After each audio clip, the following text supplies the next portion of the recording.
We be live. Hello, Durud and Shalom, and hola. Hola, hola. How is everyone? Good, good. How are you? How are you? This is how we're going to start every segment. Monkey, given the news in the past 24 hours, how are we feeling? A little more optimistic. Okay. How so? Venezuela just renounced the ICC. There's been a lot of good things happening within the U.S. that I'm glad about. We're ramping up nuclear production and good things happening in the law as far as immigration. Now we can even deport legal migrants if they vote and they're not supposed to. There's good stuff happening within the Okay. U.S. Okay, let me be more specific then. With regards to Iran and the ongoing war with the Islamic Republic, how are we feeling? Sometimes local news is important for the war effort because if we Oh, are yes. more likely to win the midterms, it makes things in Iran a lot easier. Okay, okay. Okay, let me just play the clip. Let me see what the update here is. What is the exit strategy? Well, I think there's a lot of them. There's a military exit where we just keep going just the way we are, and we can even make it a heavier dose, and it's knocking out everything they have. Or there's a smarter strategy, and that's you make a deal, and they want to make a deal. I just don't think they're ready yet, but they do want to make a deal. Sometimes they don't want to say they want to make a deal. They want to be the tough guys, but they do want to make a deal. There's two ways. I mean, it's you can just keep doing exactly what we're doing and take them apart piece by piece. We could do it in a more rapid fashion, which we might do, or we can negotiate with them, which we're also doing right now. I mean, as we speak, we're talking to them. And you said today that Russia and China. I wonder which one is going to be, which one are you leaning towards? Like, there are three options, right? So there's, he said, look at, Knocking out everything they have. so they could either go right or left. This is, this is many of us have this. The first option is the preferred option that many of us have here. Well, not knocking out everything that they have, but at least knocking out the regime. This is what I don't understand. I'm all for knocking out as much infrastructure as needed if they are needed to get rid of the Islamic Republic. What I do not understand is why are we not trying the option of letting Israel take out all of the remaining heads of the regime and see the effect of that before we go to that option? Again, I understand that infrastructure destruction, dual use infrastructure destruction is, if necessary, the the benefit of it is more than the cost of it, even though the cost might be very high. But if we're going on a step by step process to try everything before we do that, why not just try? Because we know Israel can do this. We know Israel could go in and take out all of the remaining heads of the regime. Why not just, and it doesn't cost the United States much to just sit back. And I mean, I know it cost them some because they, once Israel does this, they need to defend Israel, help defend Israel when it comes to the reaction. So it's not like it's zero cost. But why not just let them, United States could step back and watch Israel, just go like, okay, you're not dealing with us. Let's take out another layer. We took out layer one, we took out layer two. How about we take out layer three, four, five, six, and seven at the same time, and then look, watch and see what happens. And then maybe if it's needed at that point, you do some infrastructure. I suspect that by that point, you wouldn't need to do any more infrastructure damage. I think by that point, there's nobody to, even when it comes to dual use, like who's there left to do dual use. So why not just do that? Monkey, why not just do that? Because it's not as easy as it sounds. You have to have the right timing, and timing is everything. We don't know that that's the plan already, but they're not all aligned in a way that you could do maximum damage. Because as soon as you take out five, whatever plans or methods the others have, they will change. So when you take out a layer, you want to make sure that that first strike kills as many as possible, right? So it's easy for us to say, oh, Israel can just knock out 3 layers like it's nothing. But it took Israel a long time to get that first layer in one room. And after that first layer is one room, the people that have been taken out one by one, not all at once. And every time one of them gets taken out, all of their security changes. So saying from one's mouth, it's so easy for this to get done. Sure, you could say that. Do we know that? We don't know that. We don't know for a fact that you could hit a button and just call Israel, yeah, just knock out 3 layers, and they could do it. I don't doubt that they have a lot of intel. I don't doubt that they have capabilities to get a lot of them. But knocking down 3 layers in one go, that might be a little out there. Like, I mean, I'm just a grunt. But if you talk to many layers of military expert that understand how infiltration and the tactics used for espionage work, they're probably going to tell you it's not as easy as you're making it sound. Yeah, I wasn't trying to say it's easy at all, but if anybody could do it, it's Israel that could do it. So thanks for that addition, guys. One thing I need to mention to you guys: Israel within Mossad, they have people at the highest level of the regime, at every layer of the Islamic Republic. There are Mossad agents that are involved in the decision making process of the Islamic Republic. So this is something that, again, it's obviously not 100% easy. That, as you know, I shouldn't like use the word easy, because we know, for example, the pager attack. What took years, for example, for Israel to be able to prepare that. It's not like a easy button that they could press and just things happen, for sure, for sure. But we also, like, I just want to make sure that we know that, you know, if anybody could do it, is Israel, and Israel has demonstrated that they are very, very eager and ready to go do such a thing. And I think at this stage, my main point is still this. My main point is not how many layers can we take at the same time. I mean, maybe I shouldn't have added that, because it derailed the conversation to something else. My main point is that between infrastructure and taking out regime leaders, we should focus right now first. You know, I think maybe, you know, based on taking out more regime leaders and see the effect of that before we go to dual use infrastructure takeout. And I say that as somebody who is not against taking infrastructure that is dual use when necessary. That was the point I was trying to make. But let's go to see President Trump giving us the list again, because I want to see what Wait, the hold cat. on. Let Yep. me comment on that. I think it's the wrong focus. It's absolutely the wrong focus. It's not how many layers you take. It's not whether they remove a nuclear deal or if they open the strait.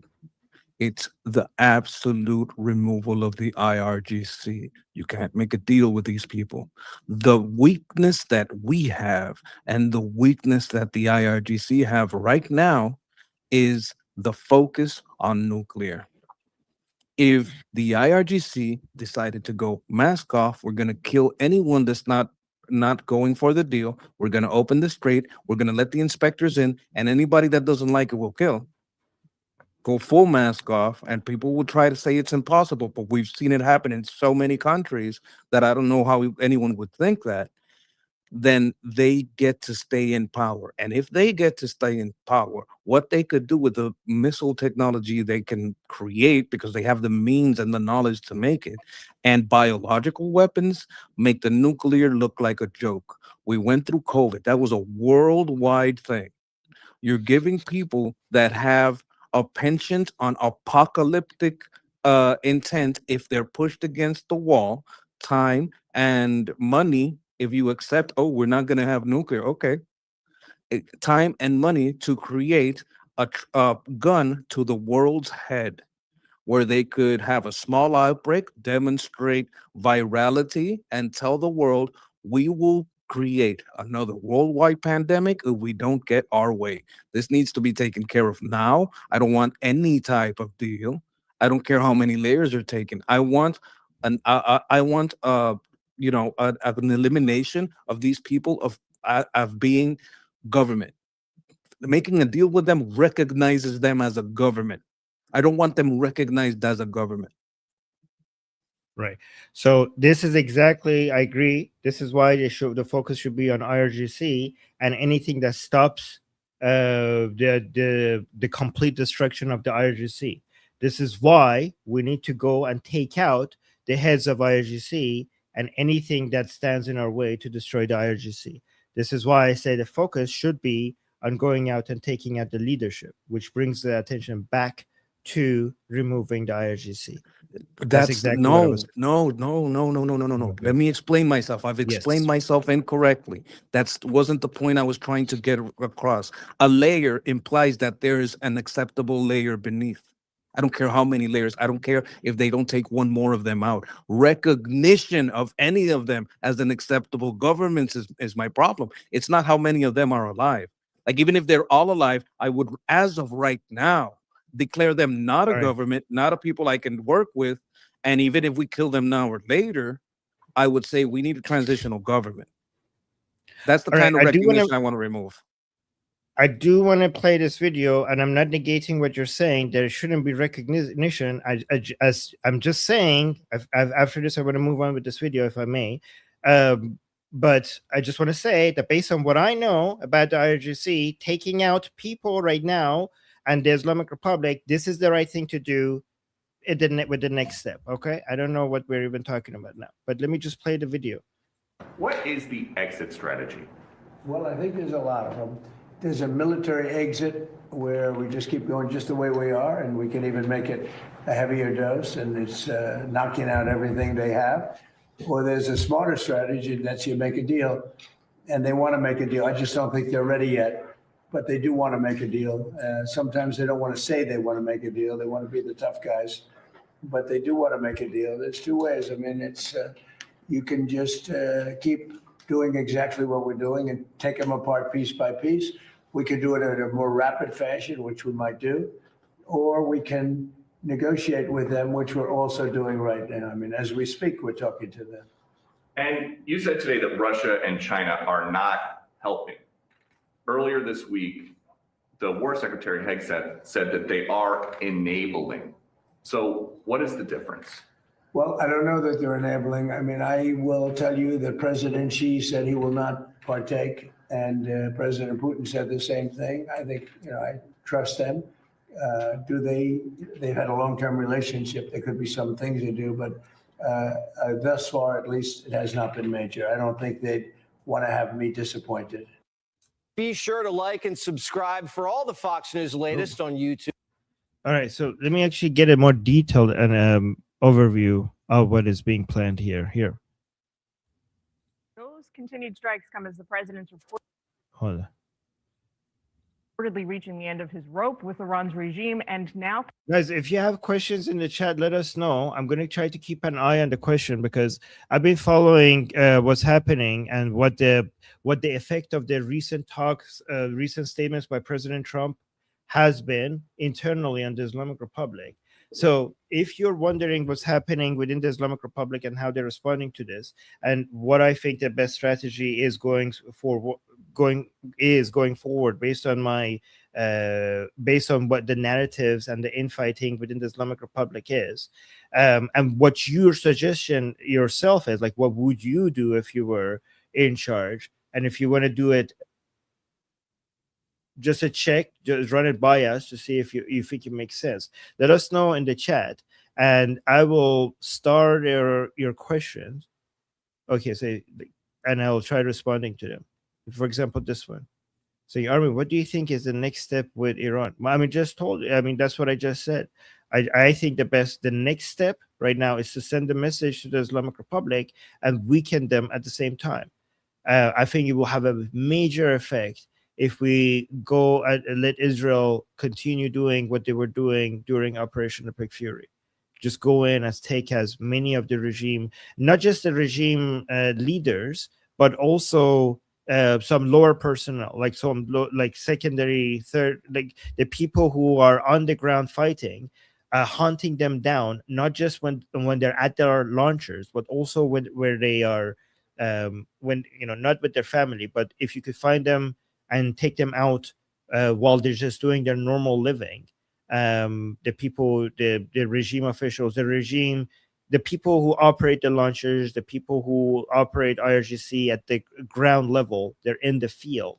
If you could go hunt just a few of them down and take them out where they live, I mean, if they, as long as, you're not taking out their family in a way that you're not, maybe like when they're going out and buying milk or something, whatever, right? Or they're driving in their car, so, something like that.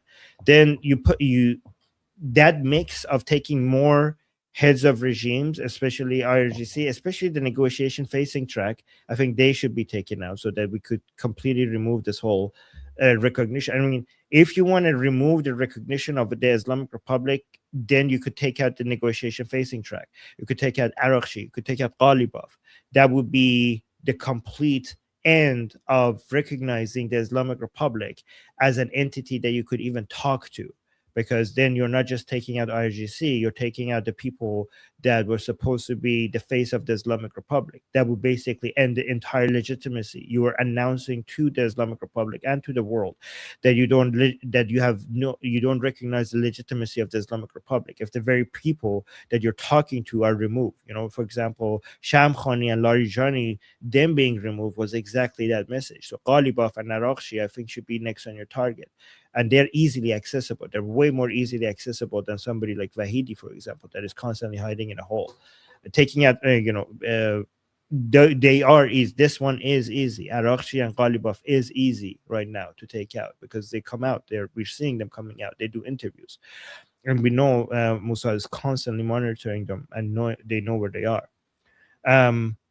But other than taking out the negotiation facing track, that would remove the complete legitimacy of the Islamic Republic. If you also go out and take out the foot soldiers, then you will put the fear in these people's heart, because right now, many of the launcher boys, as they like to call them, or the people who operate the drones, sometimes think that the only time that they're at risk is when they are working, when they're digging a hole, when they are at the launcher, right? And they think that other times they're safe. At other times, when they're sleeping at home, when they are going outside, it's only the regime leaders that are targeted. If you target the foot soldiers of the Islamic Republic, even just some of them, while they're basically busy doing their life things, then this job will become so much more riskier. Like, you don't even need to do all of them. You need to do some of them just to send a message. And by just sending a message, then you're going to increase defection. You're going to increase defection at a much higher level, because they're not going to feel safe. They don't want to do this job. Whatever they're getting paid is not going to be enough for this job. I'd like to. Go on, Maki. Yes, go ahead. I completely disagree. Absolutely disagree. They need to lose recognition while they're alive. You can't kill them and say, "Oh, I can't negotiate with anyone." I said, "Well, you can't negotiate with anybody because you killed them." I think they need to lose recognition now as a government, now, while they're alive. Then go ahead and kill them all. They need to lose recognition now. Every second that they have recognition of them as a government is a second that they could accept the deal. And letting them accept the deal and go through the process of actually fulfilling it would be the greatest mistake we ever make. There should not be one more second where they are recognized as a government. Not one more second where Ghalibaf can come inside. Not one more second where Aragachi can come inside. Not 1 millisecond where they have enough recognition to sign a deal. That recognition should be absolutely removed, alive or dead. We can kill them all later if you want. We can get them one-on-one. We can, flay them. I don't, whatever you want to do with them, that's fine. Every second that these people have enough recognition to sign a deal, it's a problem.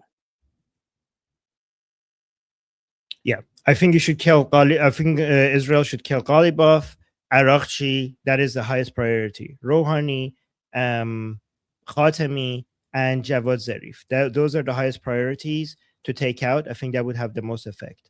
I know Texas. I'm not saying we pause off operations. What I'm saying is that this is the direction of the operation that needs to go. And Kaveh, thank you so much for being a member. And Tin Lee, thank you so much for the super chat saying to exit. You can go back or go through other side. Or go through other side. Yeah. Okay. All right. Thank you, Tin Lee. Appreciate the super chat. And then AP with the super chat saying Trump cannot overtly use regime change to achieve stated goals. He must pretend to use diplomacy force to move towards the end we all know is coming. Yeah, I agree with that. I'm not saying that Trump should, Trump always likes to keep the door open, and it does make sense. I don't disagree with that. As long as the operations are, I mean, I've been losing, a lot of people disagree with me. I have been defending what Trump has been doing with negotiations and MOU. I don't think the MOU actually got the Islamic Republic anything that they wanted. And also I'm the one who has said like multiple times here that the MOU and negotiations has weakened the Islamic Republic to the point that Trump is the only person that has managed to hurt the Islamic Republic where no one else could, which is the ideological roots of the Islamic Republic, the internal divisions and the lack of faith that now that the regime supporters have in the Islamic Republic is mostly because of what Trump had done with the negotiation. And actually, I think President Trump managed to do something that made the Islamic Republic walk into a trap.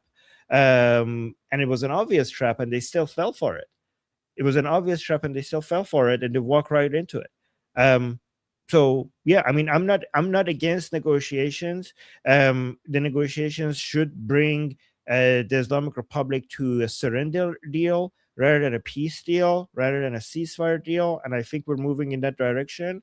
All I'm saying is that based on what I'm seeing, based on the weaknesses of the Islamic Republic, once the operations start, one of the most effective things they could do right now is to take out another layer of leadership. And my priority would be Ghalibaf and Arakchi and anyone else that could continue negotiations. And thank you, AP Motors, for the super chat. I absolutely disagree. I know, I heard that.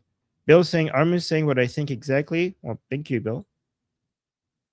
Okay, let me see. Okay, let me just. I don't know if that's. I think I started that, but it's okay.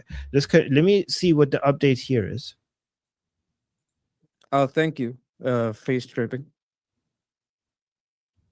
Those continued strikes come as the president's reportedly reaching the end of his rope with Iran's regime and now considering a full-scale military assault.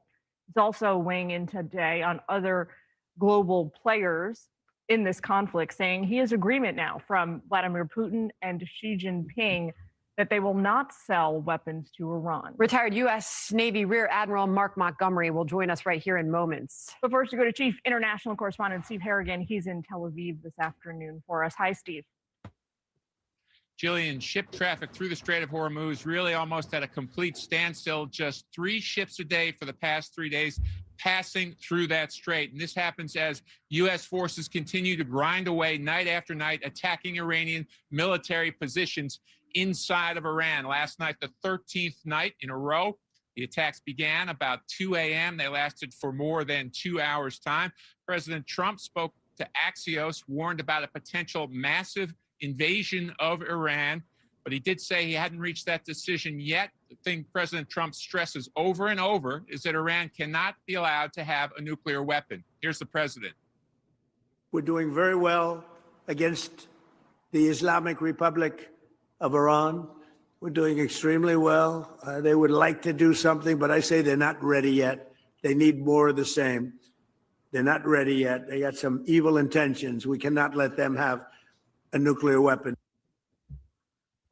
One sign, perhaps, of a bigger battle ahead on the horizon. A number of mayors of Israeli cities have opened up bomb shelters across the country. They usually do that when the threat level has been raised. It is raised now. Jillian, back to you. Steve, we're hearing increased chatter from administration officials through reporters that the president is considering making some kind of a major military move and escalation in this conflict. What are you hearing from your sources on the ground in the region? I think it's clear by the surge in forces, the surge not only in material, but also things like medics to Germany, that there is a range of options for the president. Yeah, so the medics in Europe is a huge indication. Let me know, guys, if you think that is true, because I think that is the main signal that something might be happening pretty soon. That is the main signal. I mean, again, nothing is 100%, but at least the chances of something happening very soon, to me at least, seems that with the medics there, that is the greatest, one of the, more than the fuel tankers, more than the what they're saying, more than what they're posting, more than anything else. I think the medics being there suggests that something serious is about to happen. It increases probability drastically. I've always said, don't look at what they say, look at where they're moving what. Yes, exactly. With 50,000 forces in the region, there's certainly a wide range of options he can have, including what he says, a massive invasion, a massive attack. That's something that certainly people here feel. They sense it could be coming. Bomb shelters are open. People are on really high alert walking around. There is a sense of tension in the region. But of course, the president, one of his great strengths is that he's unpredictable. So whether he'll take that route or whether he'll use it for a compromise or a deal, still not clear at this point. Yeah, and Steve, a big obvious part of the equation here has been the rise in energy prices as things have been escalating. We see oil back near that $90 mark, although it is down just a bit today. Gas prices here at home have topped $4 a gallon in this escalation, in this phase of the war. Steve, how much are you hearing that this puts pressure on the situation and increases the urgency? Certainly, that's been a key factor. The president and the administration aware of the pain that those high gas prices cause people. Of course, gas jumping over, oil jumping over $100 a barrel briefly this week. That's when the Houthis opened up a potential second front. They attacked 2 Saudi oil tankers in the Red Sea. So you have the problems in the Strait of Hormuz, Saudi Arabia trying to go around that through the Red Sea, now attacks by the Houthis there. That really spiked oil prices. That is another problem, a potential second front for this administration to deal with. All right, Steve, we've got to leave it there. Thanks for joining us. Thank you. Stay close. What do you think effect of the oil prices is going to be on the decision-making process that President Trump is making? It could play a part, but I think a shift would take long to play out on midterms, and that's the only thing that might affect it. I think more pain now is better than stretching it out. As far as letting it keep going until the midterms, prices are going to take a month or two to reflect at the pump. So doing it now is better than later if we're talking about pain at the pump. Because right now, July is almost over, August, September, October, November. You got to be done by September because October is when you're campaigning. And by then, it's already got to be pretty much a lower price and more stability, which gives you 2 months. Do you think that now that the escalation seems to be starting, this will, like, if gas prices at the pump go really high and this causes inflation, do you think that would have a huge effect on the midterms or not that much? Like with the Democrats Absolutely. winning? Okay. Absolutely. So Absolutely. wouldn't This that be? needs to get done now. And if the Democrats have a huge win during the midterms, do you think they would be able to significantly limit what President Trump can do against the Islamic Republic after, or no? Not that much of an effect. It will make him what is known as a lame duck, which is a president with no power to pass laws. And without laws, without budget, you can't really do anything. It would also it will also make the case that because he was an ineffective president during the later half of his term, the Republicans should not be in power, and opens the door to a Democrat presidency, which would be the revival of the IRGC. Okay. Let me see this. So, wouldn't this mean that then? So this is what I have a problem with. Wouldn't this mean that?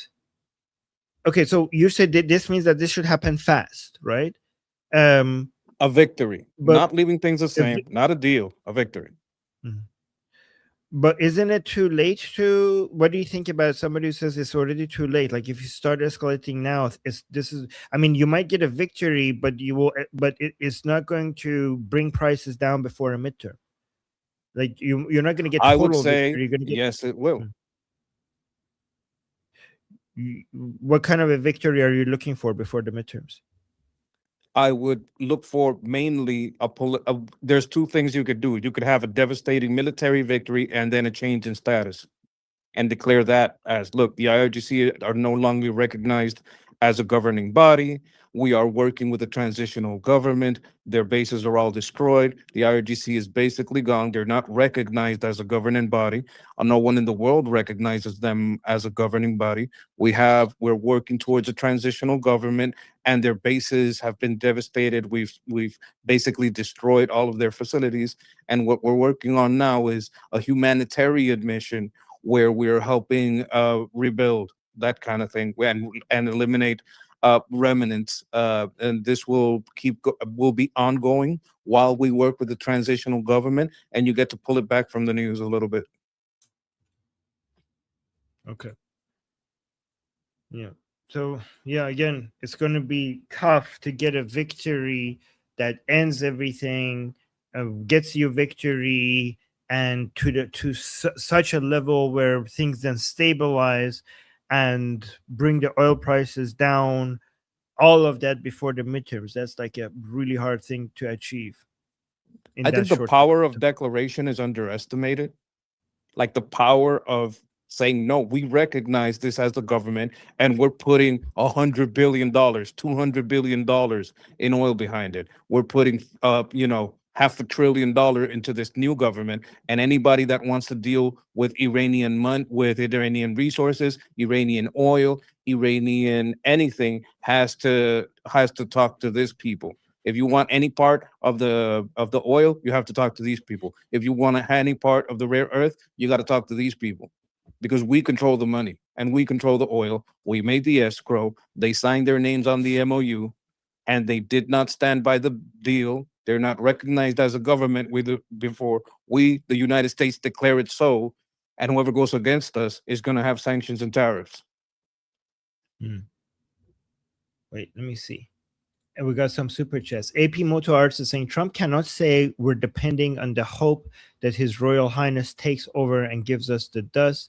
He must let that happen organically. Be patient, Monkey. Oh, this is directed at you. Yeah. I mean, I think No, Monkey agrees with. Oh, no, I reject that wholesale. okay. I think I do agree with that, that he cannot say that. He needs to let that happen organically. I do agree with that. That he cannot That's just come fine. and say. Yeah. That's absolutely fine. People are absolutely within their right, and perhaps they know better than me. I'm saying I'm standing by until I see something different and my understanding of the situation changing. I stand by this being the same plan forward. Every second that they stay recognized is a problem, because what I don't want is them to surrender. I don't want any part of the IRGC to remain in power. Like there are some concessions that can be made with the people that defect, the people that are never really held guns, right? And they never really physically hurt anybody. I don't want to do like we did to the Bath Party. But as far as the IRGC, the military component, I recognize nothing. And every second that they can sign a deal, I know what could happen. And I don't want that to be even a possibility. Okay, thank you, Happy Motors. I Yes, do thank agree you. with you. Thank you. Fleshy Interloper saying Durud Dustan, Durud Fleshy Interloper. Thank you for being here. Appreciate you. And then Fleshy Interloper with another super chat saying Trump thinks he can get a surrender. I don't know if he thinks he can. I think he wants to always give it the chance.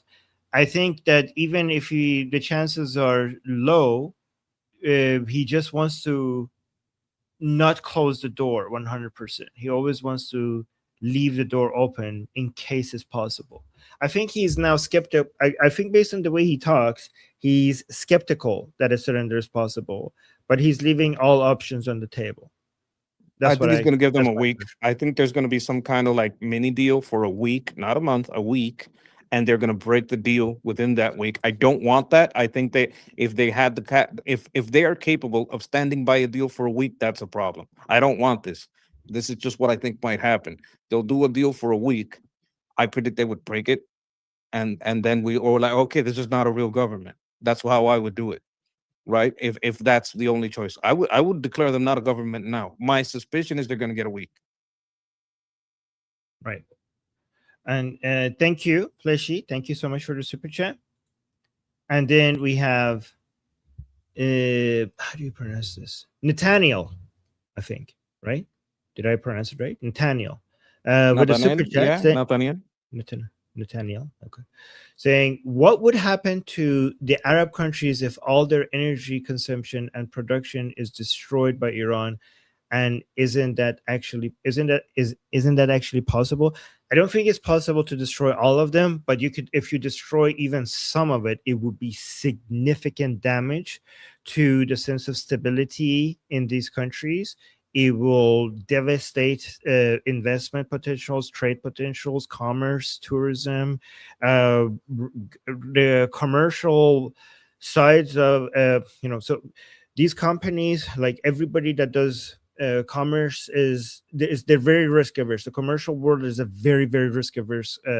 Everything will become much more expensive to deal with, because when you always look at the value of things, it depends on the how you value it, the future cash flows of every business in their present value. And when the risk associated with the future cash flows increase, the present value of them decreases significantly. So even if you destroy some of them, their entire economic model and will collapse, so on itself. Like everything, you don't need to destroy everything to be able to really hurt their economy.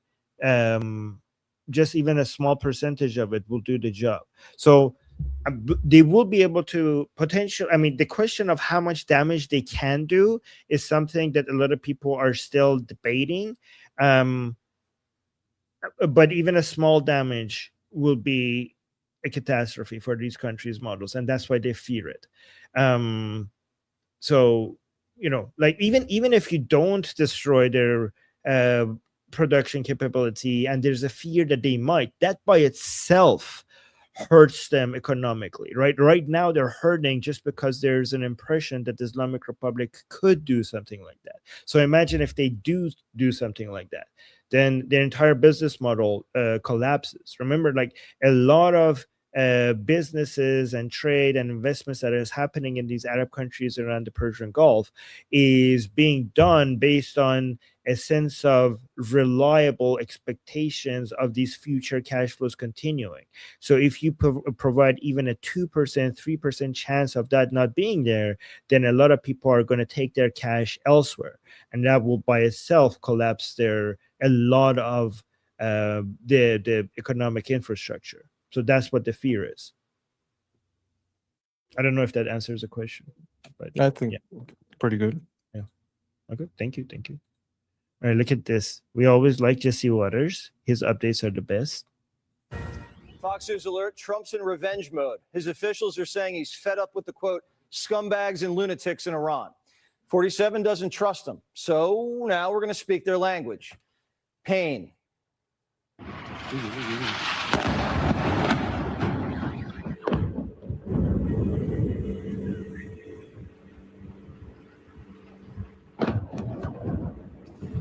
Our forces delivering crippling strikes against Iran, hitting command centers, drone facilities, communications, and surveillance sites along the coast. And we're learning that their Gulf neighbors are done being punching bags. Kuwait and Bahrain fighter jets struck Iranian targets, hitting their missile and drone storage depots. This war is only going one way. They want to be the tough guys, but they do want to make a deal. There's two ways. I mean, it's you can just keep doing exactly what we're doing and take them apart piece by piece, we could do it in a more rapid fashion. We're locked and loaded. We're locked and loaded and ready to go, but we're talking to them. Our boys have been training with our high mobility artillery rocket systems. Their signature move, the shoot and scoot. The rockets deploy off our Super Hercules aircraft and are a sight to behold. The new air campaign is working. Not a single ship has been attacked in the Strait for 4 straight days. Our strikes on the coast are suffocating the enemy's ability to project power in the Gulf. And today, we smoked another blockade runner. The MT Levine tried getting through the wall of steel 4 times before CENTCOM fired into her engine room. Now, the Brits want to help secure the Strait. Finally, we're holding a high-level meeting in London with our allies to build a coalition to protect innocent tankers. We want our friends to clean up mines and neutralize drones to secure shipping lanes. Oil closed below $100 a barrel today, but still has a way to go. And this just in. The New York Times reporting the gay Ayatollah really wants to get his hands on a nuke, like really, even more than his dad did. The Times cited U.S. intelligence and also said Iran moved ground forces to Pickaxe Mountain to deter an American commando assault. Trump's close to a decision on a massive attack, which includes decapitation strikes, and that could come at any moment. Maybe they will cry uncle, or maybe they'll just give up, or maybe they'll just go into a cave and hide. You know, they have caves very deep in the ground and they can hide. They get shaken up pretty good, but they can hide. But we've taken out their first level of leadership. We've then taken out their second level of leadership. We've taken out some of the third level, and we're negotiating with the rest. And we'll see how it all works. And right now we are talking to them seriously, but you know, I've talked to them before, and they don't seem to be able to get there. Can you stop it for a second? Oh, it's over. Perfect. Yeah. I was going to point out that the New York Times is against, they're saying that we can't do anything because the Ayatollah wants a nuke. That's significant because the Times tends to be a leftist newspapers. Like a lot of the stuff that we basically debunked. Remember last time we talked about their articles, and some of their people were basically IRGC people, right? Like you showed us some of them. For them to say this, I believe it marks a little bit, I hope, of a shift. So are you saying that even Western media are suggesting that it's maybe we should go out and take these people out? Like, they're leaning towards that? Is that what you're saying? Well, our right was kind of on that track anyway, like leaning towards that assessment that that's what should be done. But when our left and our right agree, that's rare, especially in media.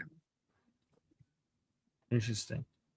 Okay, so you think that people's minds are being prepared to accept that we're gonna have to do this, that especially when they come out and say this Mushtaba guy wants a nuke, that might be preparing American minds that, yeah, we need to take these people out. Like, this new guy definitely wants a nuke.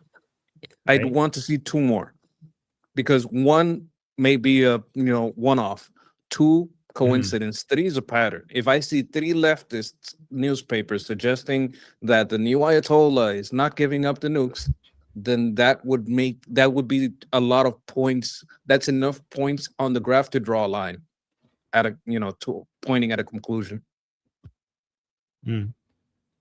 Okay, Texas agrees as well, saying I believe that too, Armin. Don here. Thank you so much, Don, saying, do you think Trump is trying to get them to let their guard down for leaders to come out of hiding? I mean, that's what he did with that's what he did in Operation Midnight Hammer and Operation Epic Fury. So during Operation Midnight Hammer, the Islamic Republic was in the middle of negotiations with the United States. And they thought that they're going to get an agreement, and then wham, President Trump hit them, Midnight Hammer.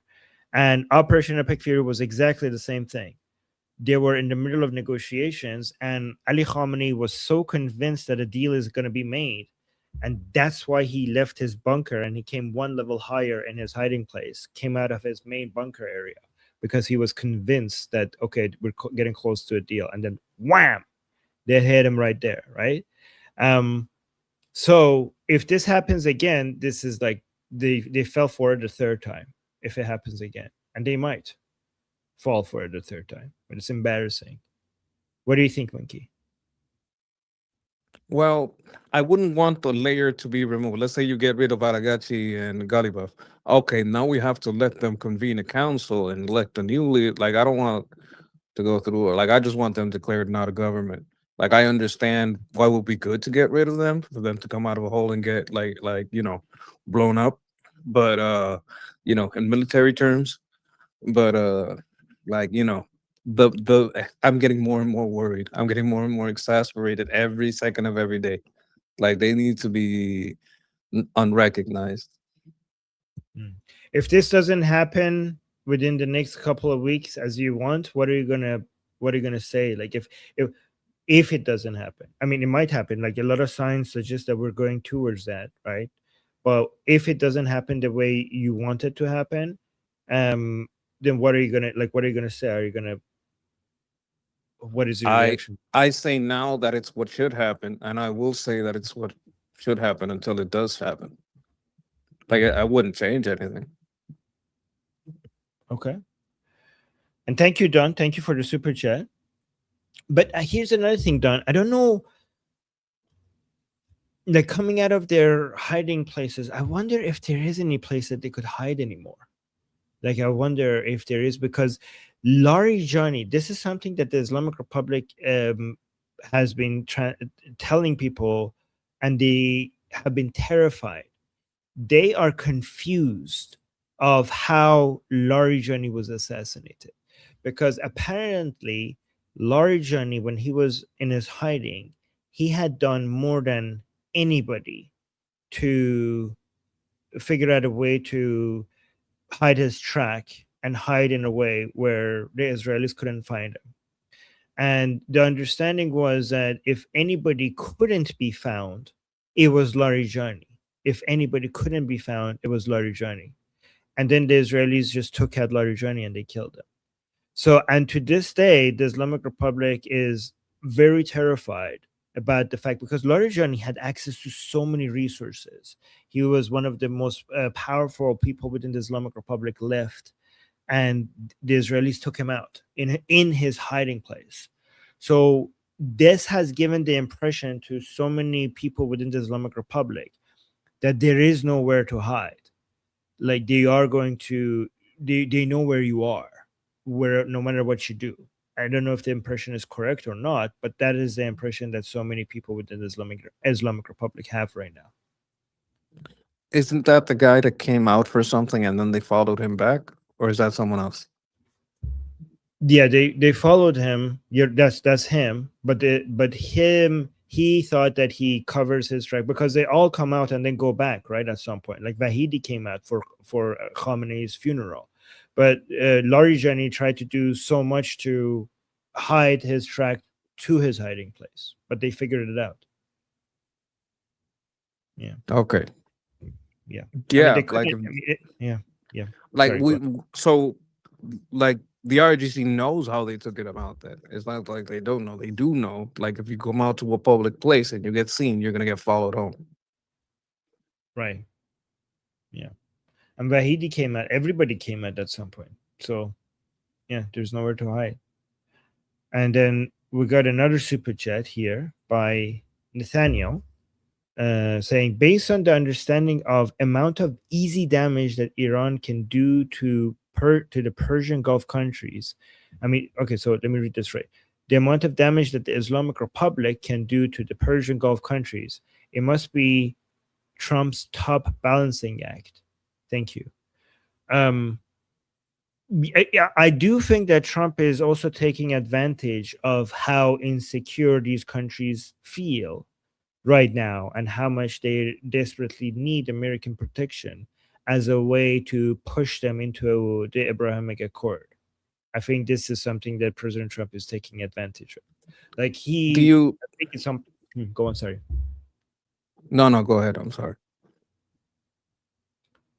Yeah, I think that no, I was just going to repeat myself. I shouldn't have repeated myself. So you go ahead.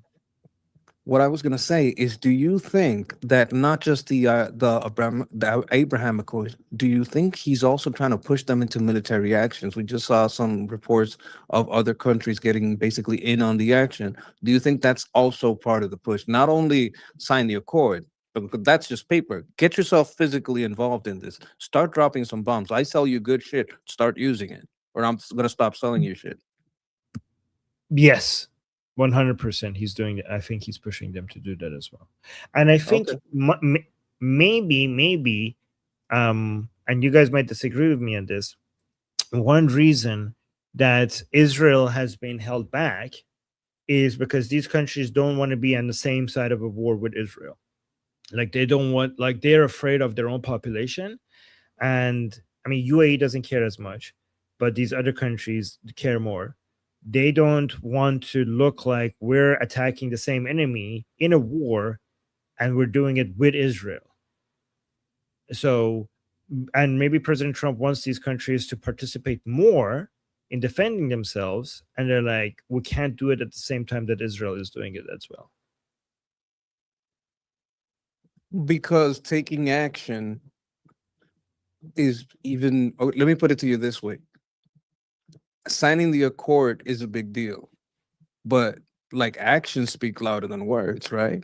If you actually start getting in there and bombing, that says a lot. Mhm. I mean, think about the imagery of that. An Islamic country uniting with a Jewish country against another Islamic country, like Muslims uniting with Jews against, like, they're like, okay, you are betraying the Islamic world. You have actually united with the Zionists to attack our fellow Muslim brothers and sisters. I mean, this is a stupid take, but it is a Muslim take, so it fits. So Yeah. would the framing be you're joining the Jews and the Americans, or you're joining the Jews and the Christians? It's not that taboo. I mean, it is, but not as that taboo to join the Americans. It's still taboo, but not as taboo to as joining Israel.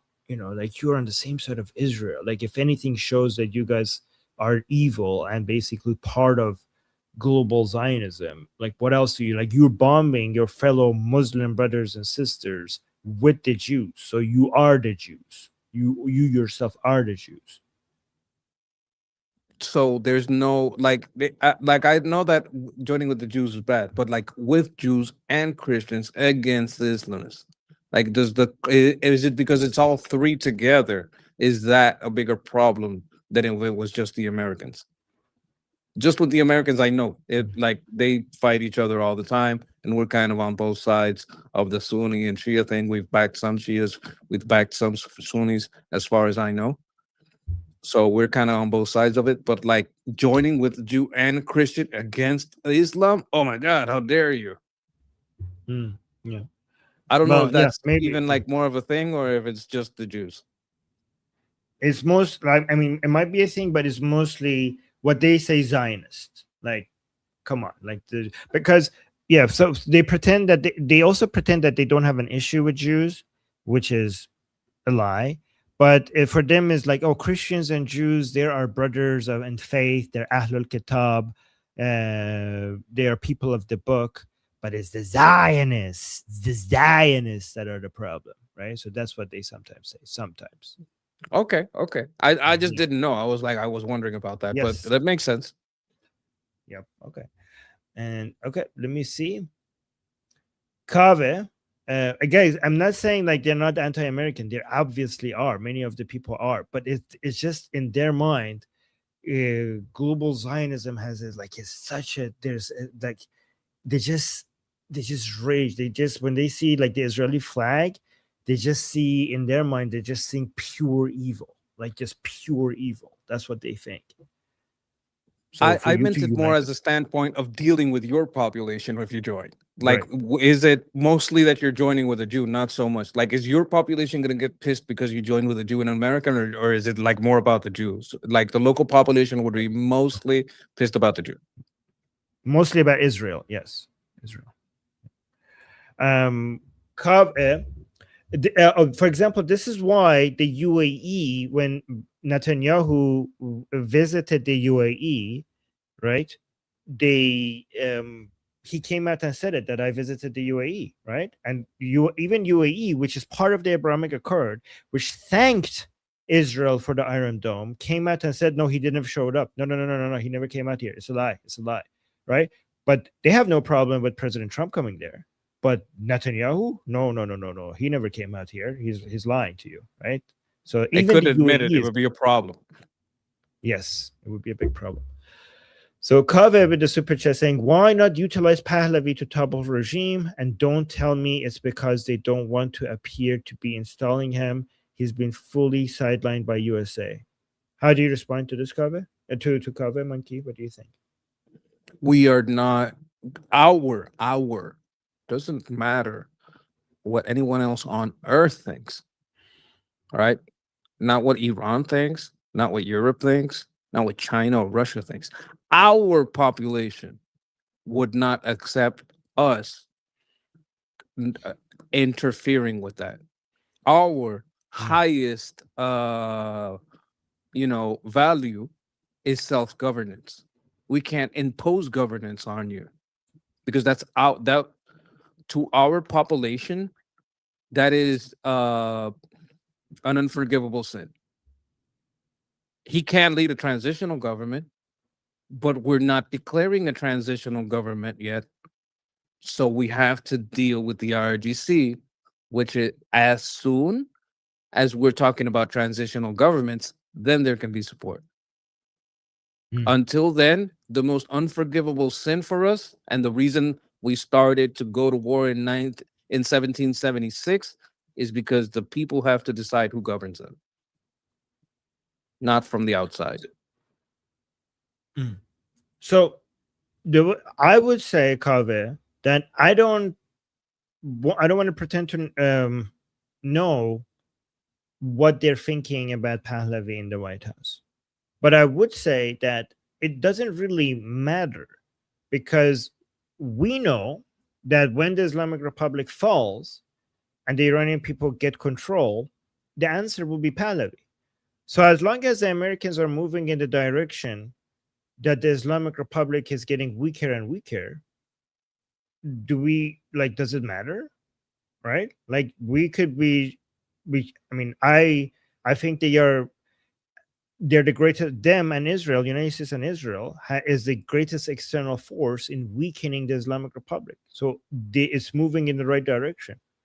It's not like they are doing anything against Pahlavi. That's the only thing that matters. They're weakening the Islamic Republic, and they're not holding back Pahlavi. And once the Iranian people are free, Pahlavi will be the leader of the transitional government once the Iranian people get to make that decision. So does it matter? That's the way I see it. I would add to that there is support around him, kind of behind the scenes, kind of from other people, not directly from the government. When I said the people, I'm talking about like the American general, public. Like both sides would be very afraid to impose themselves on the majority of Iranians. I believe as soon as the majority of Iranians get to freely express themselves, that's who they're going to choose. And I believe if we're talking about the administration, there are people that know, and there may be things going behind the scenes that we don't know about, especially when it comes to defections. Yeah, that makes okay. And thank you, Kaveh. Great question. And Fleshy Interloper with the super chat saying, I can fix Saudi Arabia. Call me. $1 billion flat rate. USD value paid in Swiss francs. It's francs. Sorry.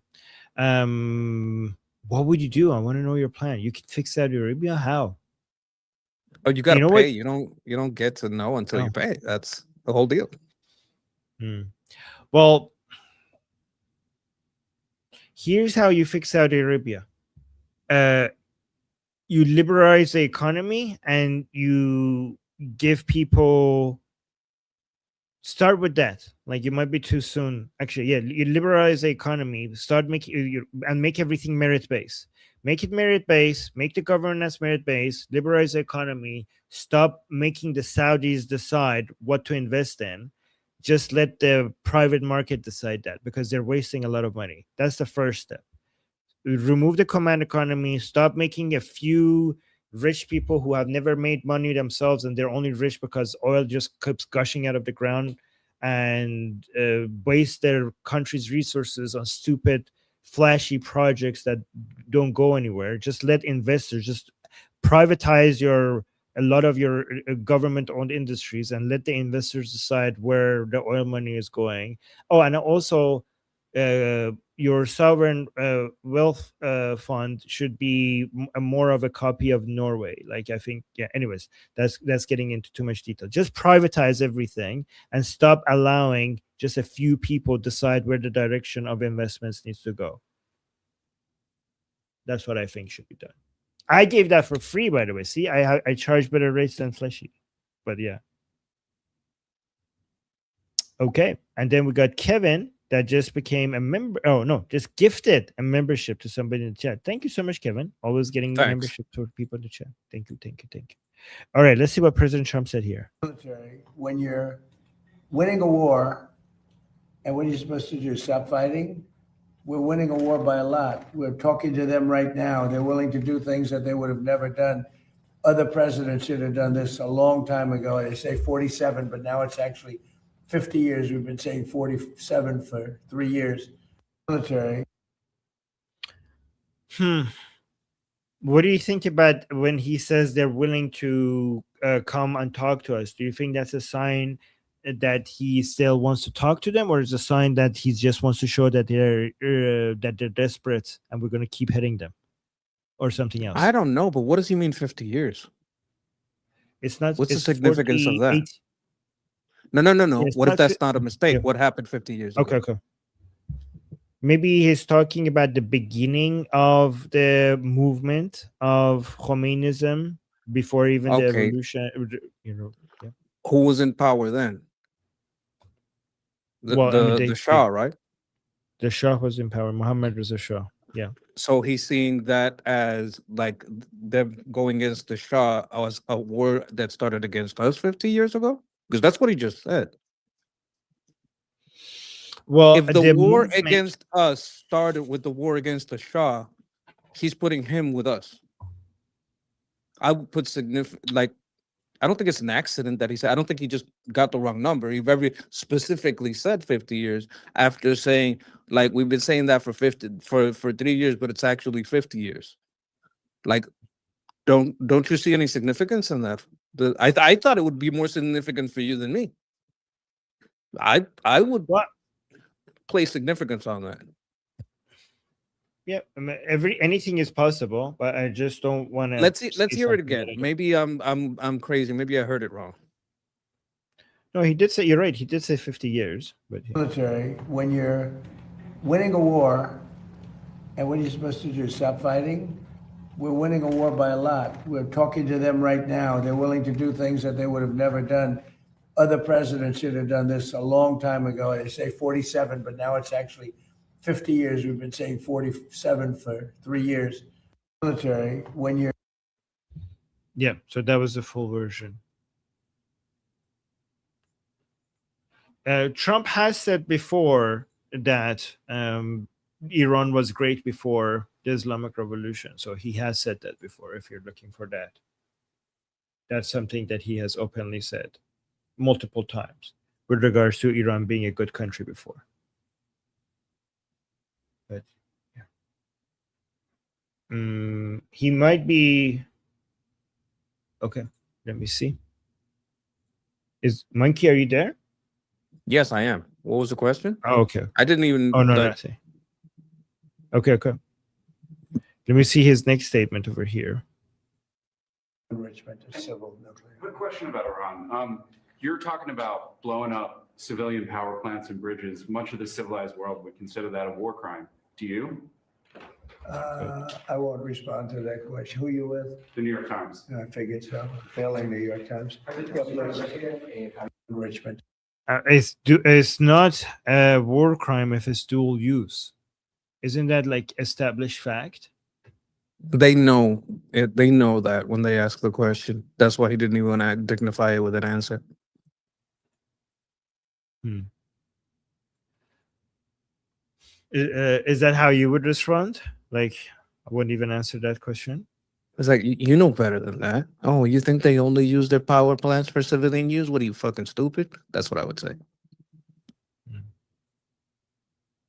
You could one other response that you could have is go ask the Iranian people if this will free their country, would they want me to do it or not? Like, go ask them. Maybe I like, couldn't do that as commander in chief. I have to put that decision within my discretion for my reasons. yeah. Look at the smirk on his face when President Trump said who you're with. Watch this again. Enrichment of civil nuclear. Quick question about Iran. You're talking about blowing up civilian power plants and bridges. Much of the civilized world would consider that a war crime. Do you?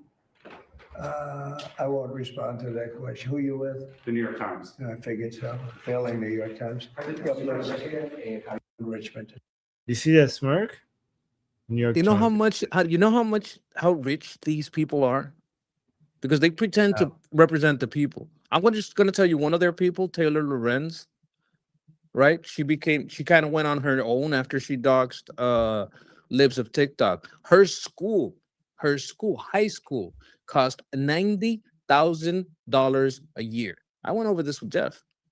Like these people that come in here and pretend, oh, I'm just a journalist. I'm not an elitist. I'm here for the people. They live in ivory towers. And they get to where they are through nepotism. I don't know that one in particular, but I know that's how most of them get their jobs. I mean, oh yeah. I mean, yeah, if it's nepotism, I could have a problem with that. But I mean, if they're rich, I don't have a problem with that as long as they got it. Oh, with yeah, her. that's fine. It's that they're liars that misrepresent where they come from and use that nepotist assigned position to influence the population toward self-destructive means. That makes sense. Yep. I just didn't like his smirk. Yeah. Anyways, I mean, because he must know better. Like, it's obviously like he must know better. He must know that this is not a war crime if there are dual use. Like, what are you talking about? How is that a war crime? Like, just look it up. Like, anybody could look it up. And he's like, is it a war crime if it's dual use? Then you're like, no, it's not. Guys, even a hospital becomes a legitimate target if you use it for military operations. Like, for example, if you use a hospital, like even an ambulance becomes like if you load up some fighters, some terrorists inside an ambulance, the ambulance becomes a legitimate target. If you put some rockets in the basement of a hospital, the hospital becomes legitimate target. Everything becomes legitimate target if it's being used by the military to wage war against you. That's what makes it. You know what the crime? Well, you know what the war crime is?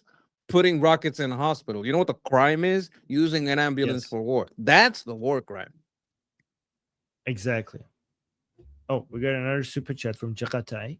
Jagatai is saying, this is why Islam is a cult.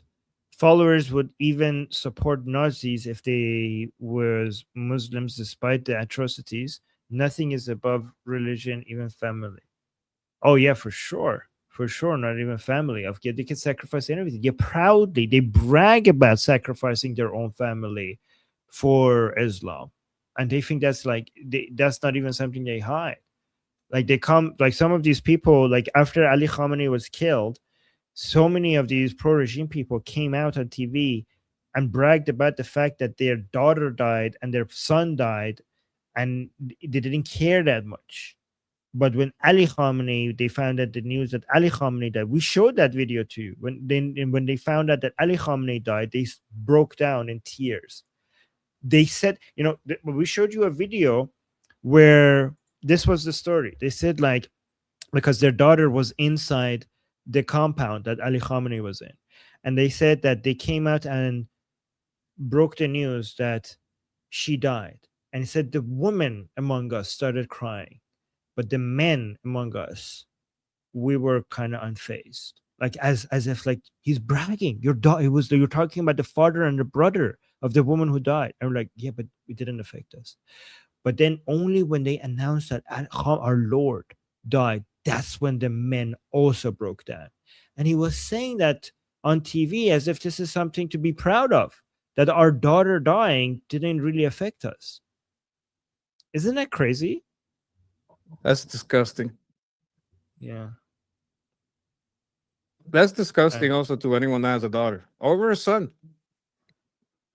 Yeah.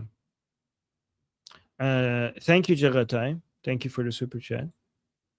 Here, which is If I wasn't here, if I wasn't president, there would be no Israel, and there probably would be no Middle East. And you saw that when they shockingly started shooting at everybody all over the Middle East. If they had a nuclear weapon, they would have used that.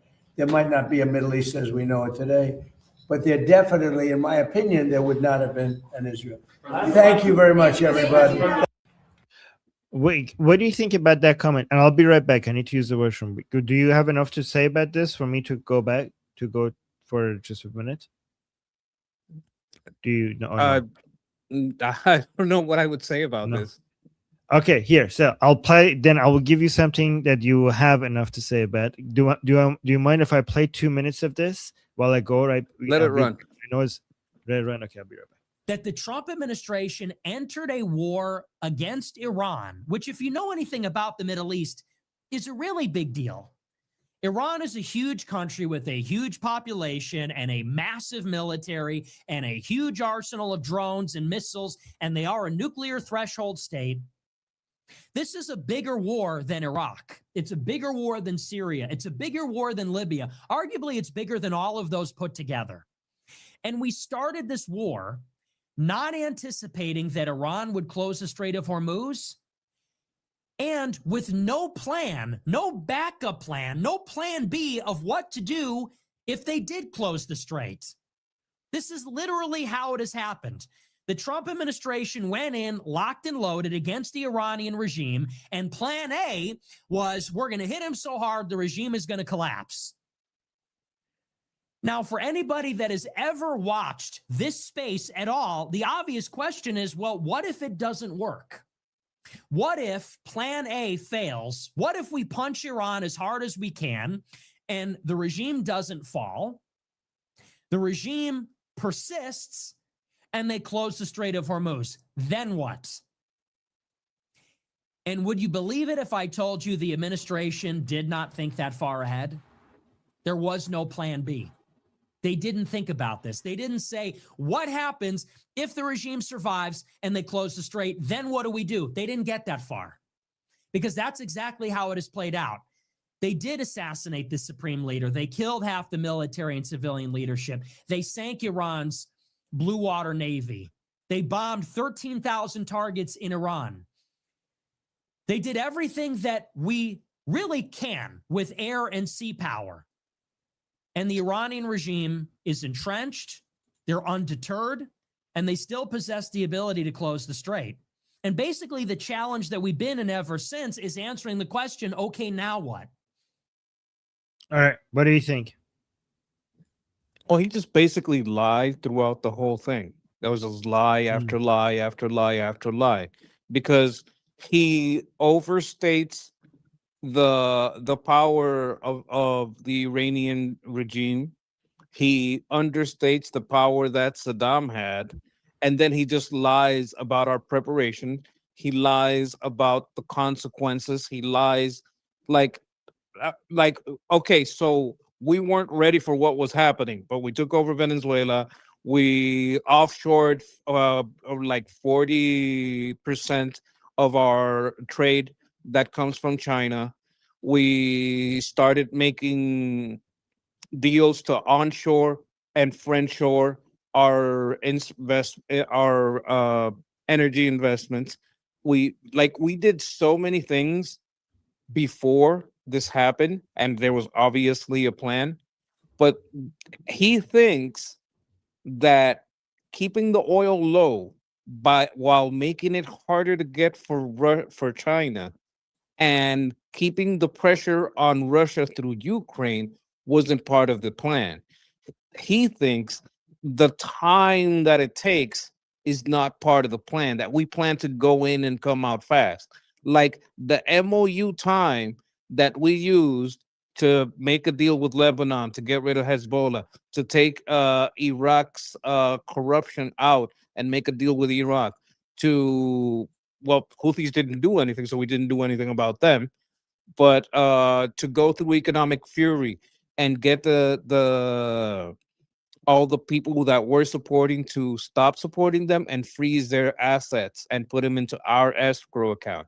The MOU creating the legal framework so we can take that funding and giving it to a transitional government by getting them to sign on the dotted line. Like all these things that happen are planning. Even the MOU, knowing that they're not making a deal that you know they're not going to keep, so that you can keep their money and what you were going to give them. This is all planning. We obviously planned all this. To say that it's not planned is stupid. My problem is what the perception is now where the plan is going. Like this is not a coincidence. This isn't, I don't know, this isn't luck. You can't call it luck.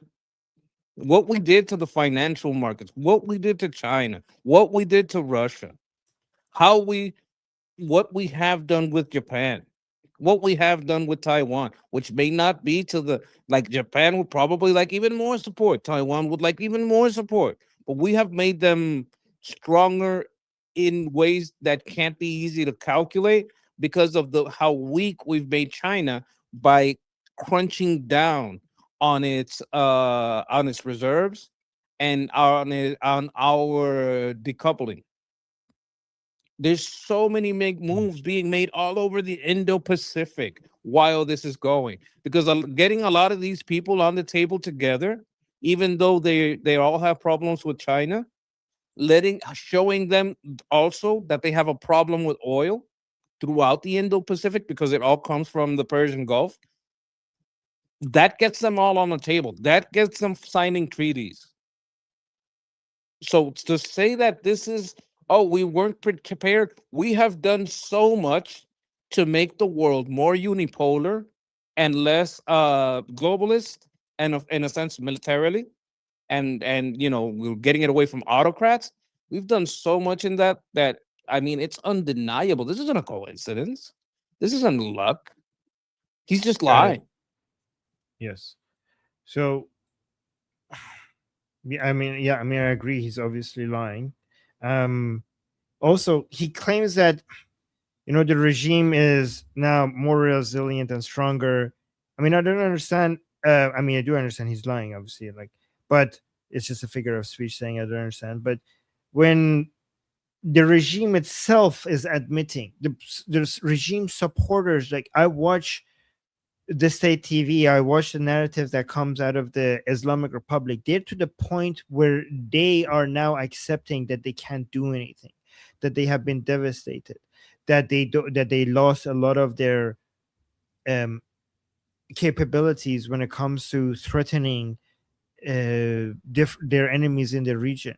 They themselves are now admitting, many of them, that the reason why they're not attacking Israel is because they can't, because they're afraid of Israel's response. So many of their own supporters are.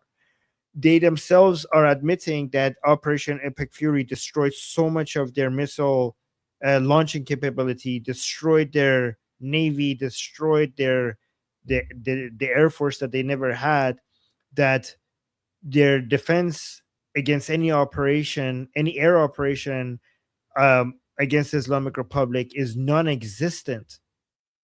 So, and that the damages that has been inflicted on them by the joint U.S. and Israeli military operations is irreversible. Also, he said, like, oh, they're going to close the Strait of Hormuz. They can't close the Strait of Hormuz. First of all, they never managed to close the Strait of Hormuz. You could say that they made it, like, during the entire time, like, ships were going through. Like, when ships were going through, like, he doesn't talk about how the U.S. Navy was actually very successful in getting a lot of oil through the Strait of Hormuz. But what has actually been more successful than the blockade on the Strait of Hormuz is the U.S. blockade on the Iranian ports. And he doesn't bring up the fact that this goes both ways, and in fact the American one against the Islamic Republic is a lot more effective. And if they want to close the Strait of Hormuz and just accept that the Americans are going to also have their own blockade on the ports, Iranian ports, well, that will cripple them. They know that will cripple them. I mean, sure, can you like imagine? Can you punch me? Yeah, you can punch me, but then I'm gonna punch you back even harder, and every time, and my punches are harder than yours. Sure, you could do something, you could irritate me, you could cause me some trouble, but you do have to accept that I will hurt you back every time, and this is not sustainable. If the Islamic Republic wants to disrupt all traffic through the Strait of Hormuz, well, the blockade stays on, and the Islamic Republic, the global economy might suffer, but it's not going to collapse. You, on the other hand, if the blockade continues, will collapse. You cannot continue this. The global economy, sure, it's not going to have fun with the Strait of Hormuz being disrupted like this, but it will, like, we have been here before. The world survived. The world has survived going through crises like this, but you cannot survive this. You cannot survive the American reaction to this. I have a question. Hmm. Now, I know American politics, but you know Nick better than me. I think he's very angry that he has lost a lot of his power to low IQ anti-Semites. And even though high IQ anti-Semites is not very high, he has realized, wait a minute, I could just lie to these people. So he's not going as hard into like some nuanced take where I have to find the lie within all he said. He's just flat out lying from the start and lying all the way through. Like, are you seeing like a shift here? Did he have better argumentation before, and now he's just like being like basically Candace, like he's being like Ian Carroll. He's just straight up lying. Well, I mean, no, because of what you said earlier. Because the high IQ anti-Semitism only gets this high. So this is the higher nuanced take that he has, right? Like, it's just comparable to the Candace Owens takes. This is what passes as high IQ. I think It's he just had better arguments before. I think like he would put one lie in 5 truths. This is just all lies. Well, I mean, this is clipped, so he probably in the full segment has more truths in it, right? You're being more gracious than I would be to him. All right, maybe, yeah. You know him better. You No, know him better. No, I'm just saying that it's like, even when he was so-called high IQ anti-Semitism, like me and you watching it would be like, oh my God, this is stupid. Even when he does his so-called high level, high IQ ones. I mean, you say like, okay, well, that makes sense. And then all of a sudden, like for even like a couple of years ago, then all of a sudden in the middle of it, like, holy crap, what the hell was that? You know what I mean? Like, they were still there. Like, for example, like even when I listened to him multiple years ago, he's talking about, I don't know, demons taking over politicians in the US and stuff like that. So kind of close to Candace Owens kind of stuff. Like, he believes that, like sorcery and shit like that. Lately, it's like he has, like, I don't trust him and I never will, right? But he's kind of switching the griff to saying, you know what? All of these people are idiots. I don't want to stand with him. I'm just gonna go with the most racist Jewish person I can find, and not that the person he was talking about was racist, right? That's not what I'm trying to say. But I'm gonna try to see if I can be like the crazy ultra orthodox that even the Jews disavow. I'm gonna go with them and try to work from that side. You understand what I'm saying? To be like alt right or like ultra right. Like he's been like so like what do you call? I think that the best way to call it, just call it like what it is, anti-goy. It's been a hilarious shift. I don't trust him though. Okay, yeah, I don't trust him either. But do you start a comment? Do you want to respond to this? Yes, started to implement the plan in his first term. Yes, a lot of the military revamp that happened that let us be able to do what we're doing right now started in his first term. This is true, and thank you, Insomniac. Thank you. And then we also get some sleep. And then also Ellie, thank you so much for the membership gift. One membership to somebody in our chat, and somebody now is a member. Welcome to our group. Ellie made you a member. Thank you so much. Thank you. All right, Thank you. you want another Nick Fuentes video? You want to do another one? Iran Here we related? go. Here we go. To resolve this problem, we're not walking away. People like Joe Kent and others, they say we need to just leave. You can't. Oh, Monkey, I don't know if it's just I'm me, sorry, I thought I but muted myself. No. Yeah, no worries, no worries. To resolve this problem, we're not walking away. People like Joe Kent and others, they say we need to just leave. You can't. That's not a possibility. It's not going to happen. Get that out of your head. People say we should just wrap it up and go away. We can't. If we leave, they control the strait forever. If they control the strait forever, major strategic defeat. They've reestablished deterrence. We can never go in again. It's just not acceptable. We also are not going to do a full-scale ground invasion. That the Kurds can't do it. They'd have to cross over the mountains. There's not enough of them. It didn't work when they were planning it in January. We can't launch a full-scale invasion from the Persian Gulf. There's only 50,000 soldiers there. We don't have the ground force for that. There's no political will for that. So the middle path is we're going to need to open the strait by force. And the way we're going to do it is with some kind of coalition.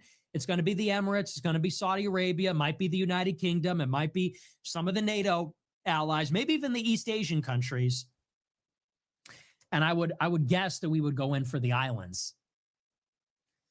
And it's risky. It'd be extremely bold, but I feel like that's the only way out of it. So if I were to bet, I think that may be more likely than not. I don't see any other way. I don't think a deal is imminent. I don't think Iran is going to agree to open up the strait on our terms, and I don't think we're prepared to open it on their terms either. So if there's an escalation, I think that's what it looks like. You know, regarding, we'll talk about where he got this wrong, but he is right about the fact that the Islamic Republic is not going to give up the Strait of Hormuz, and neither is the United States. And that's one reason why I think that this is going to go on until we have regime change. Do you agree with that? I want to know what you think you got wrong. Well, let me actually go through it again.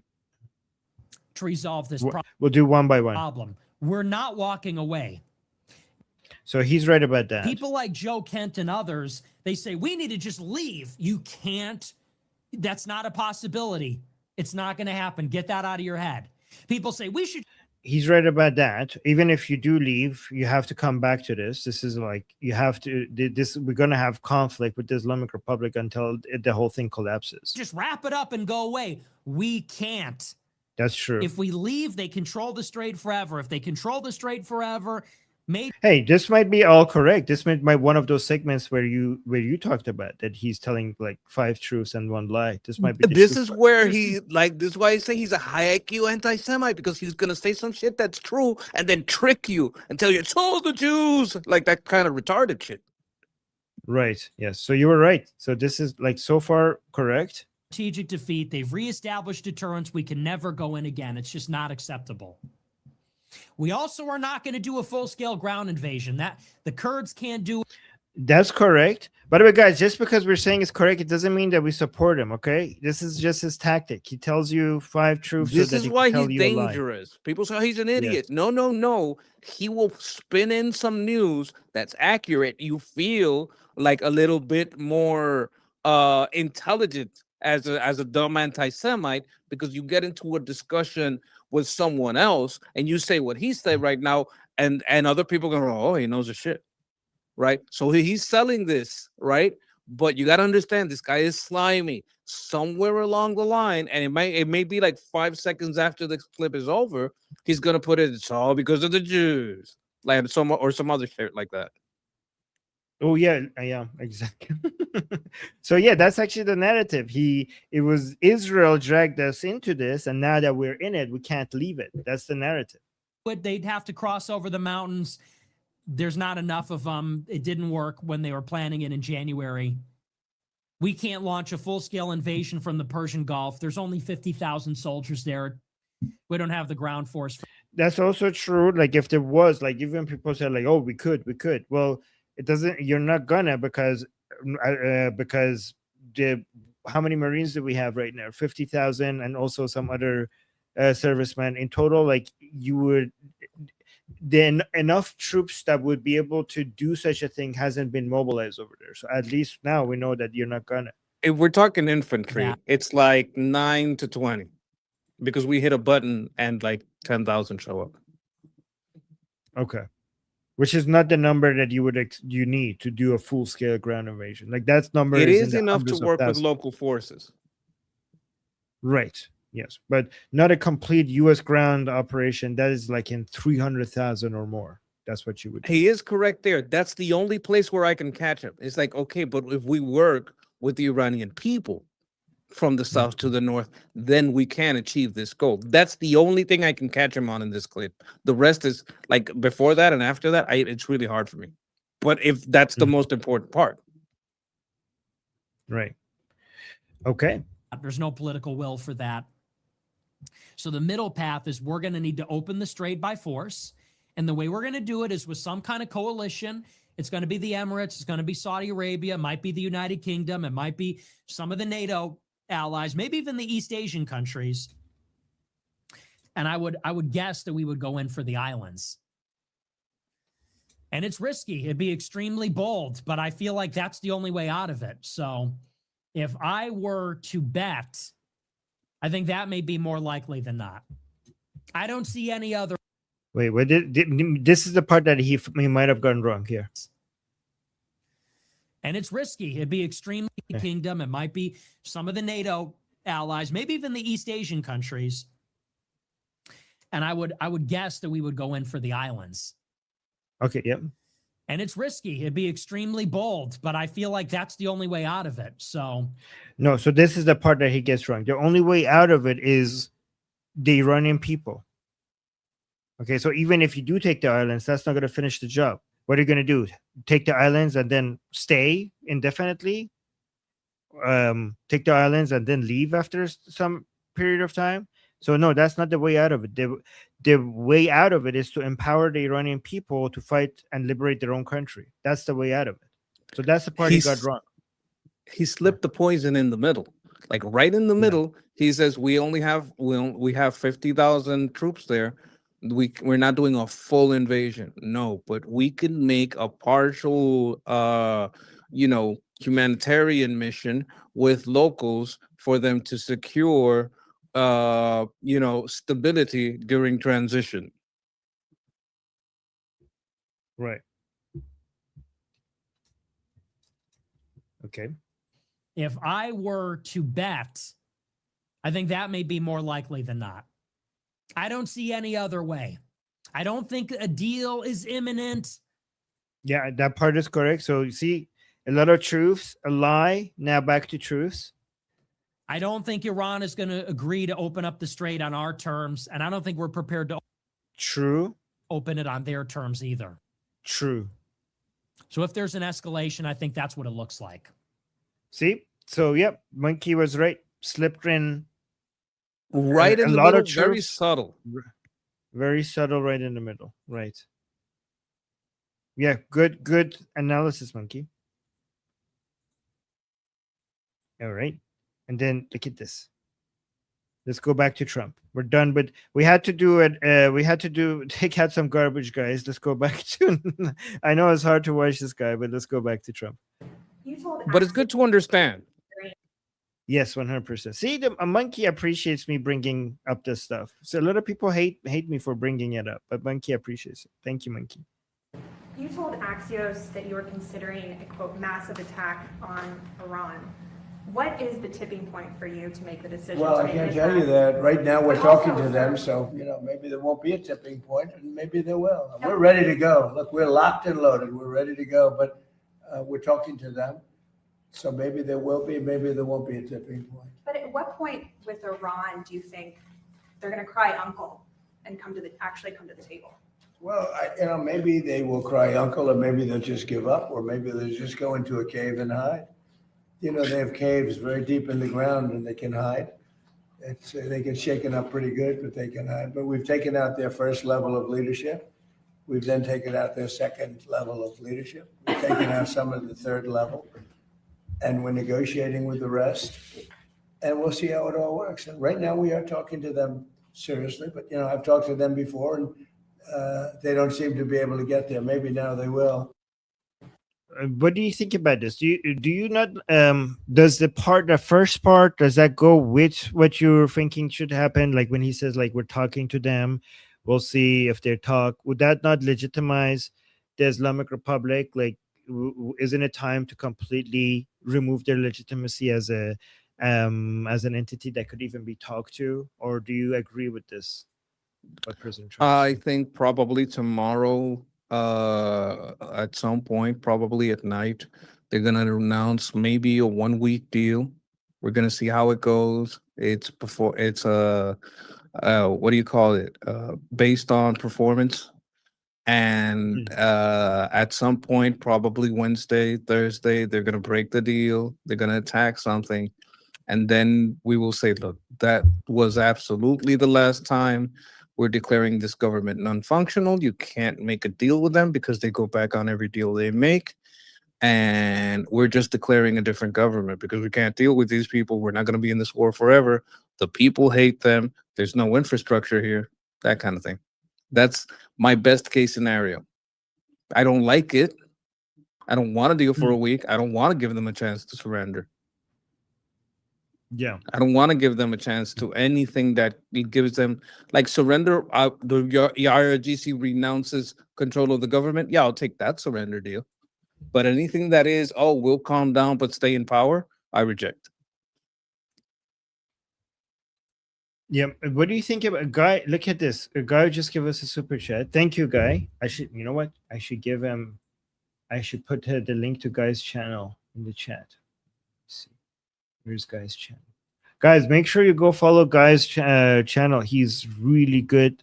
He is an Israeli, and he analyzes all of this thing from an Israeli perspective. He's the best person on this topic, on Israeli politics, Middle Eastern politics, from an Israeli perspective on this. Honestly, his channel needs to have 1 million subscribers because I don't know anyone else better than Guy covering this from that side. So yeah, I put this channel in the chat. And then okay, so here is saying Also, turns out he's very handsome. People should know that. Like you can't see him right now because it's small. But if you subscribe to that link, that's a very handsome man.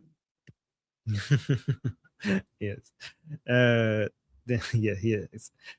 Guy, thank you so much for the super chat. Saying turns out Israeli officials also assumed the strikes would start last night. Apparently, the assessment is Trump delayed for negotiations chance. So Israelis believe that it was about to happen last night, but something happened from the Islamic Republic in Iran side that made Trump reconsider and give it another chance. What do you think about that? I think that's what I said a couple of minutes ago. Like maybe I was right about that. Like,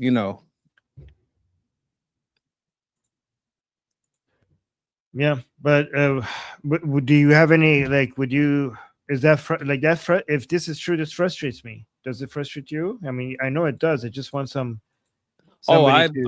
pisses me off, but what can I do? Like I'm just gonna stay on message.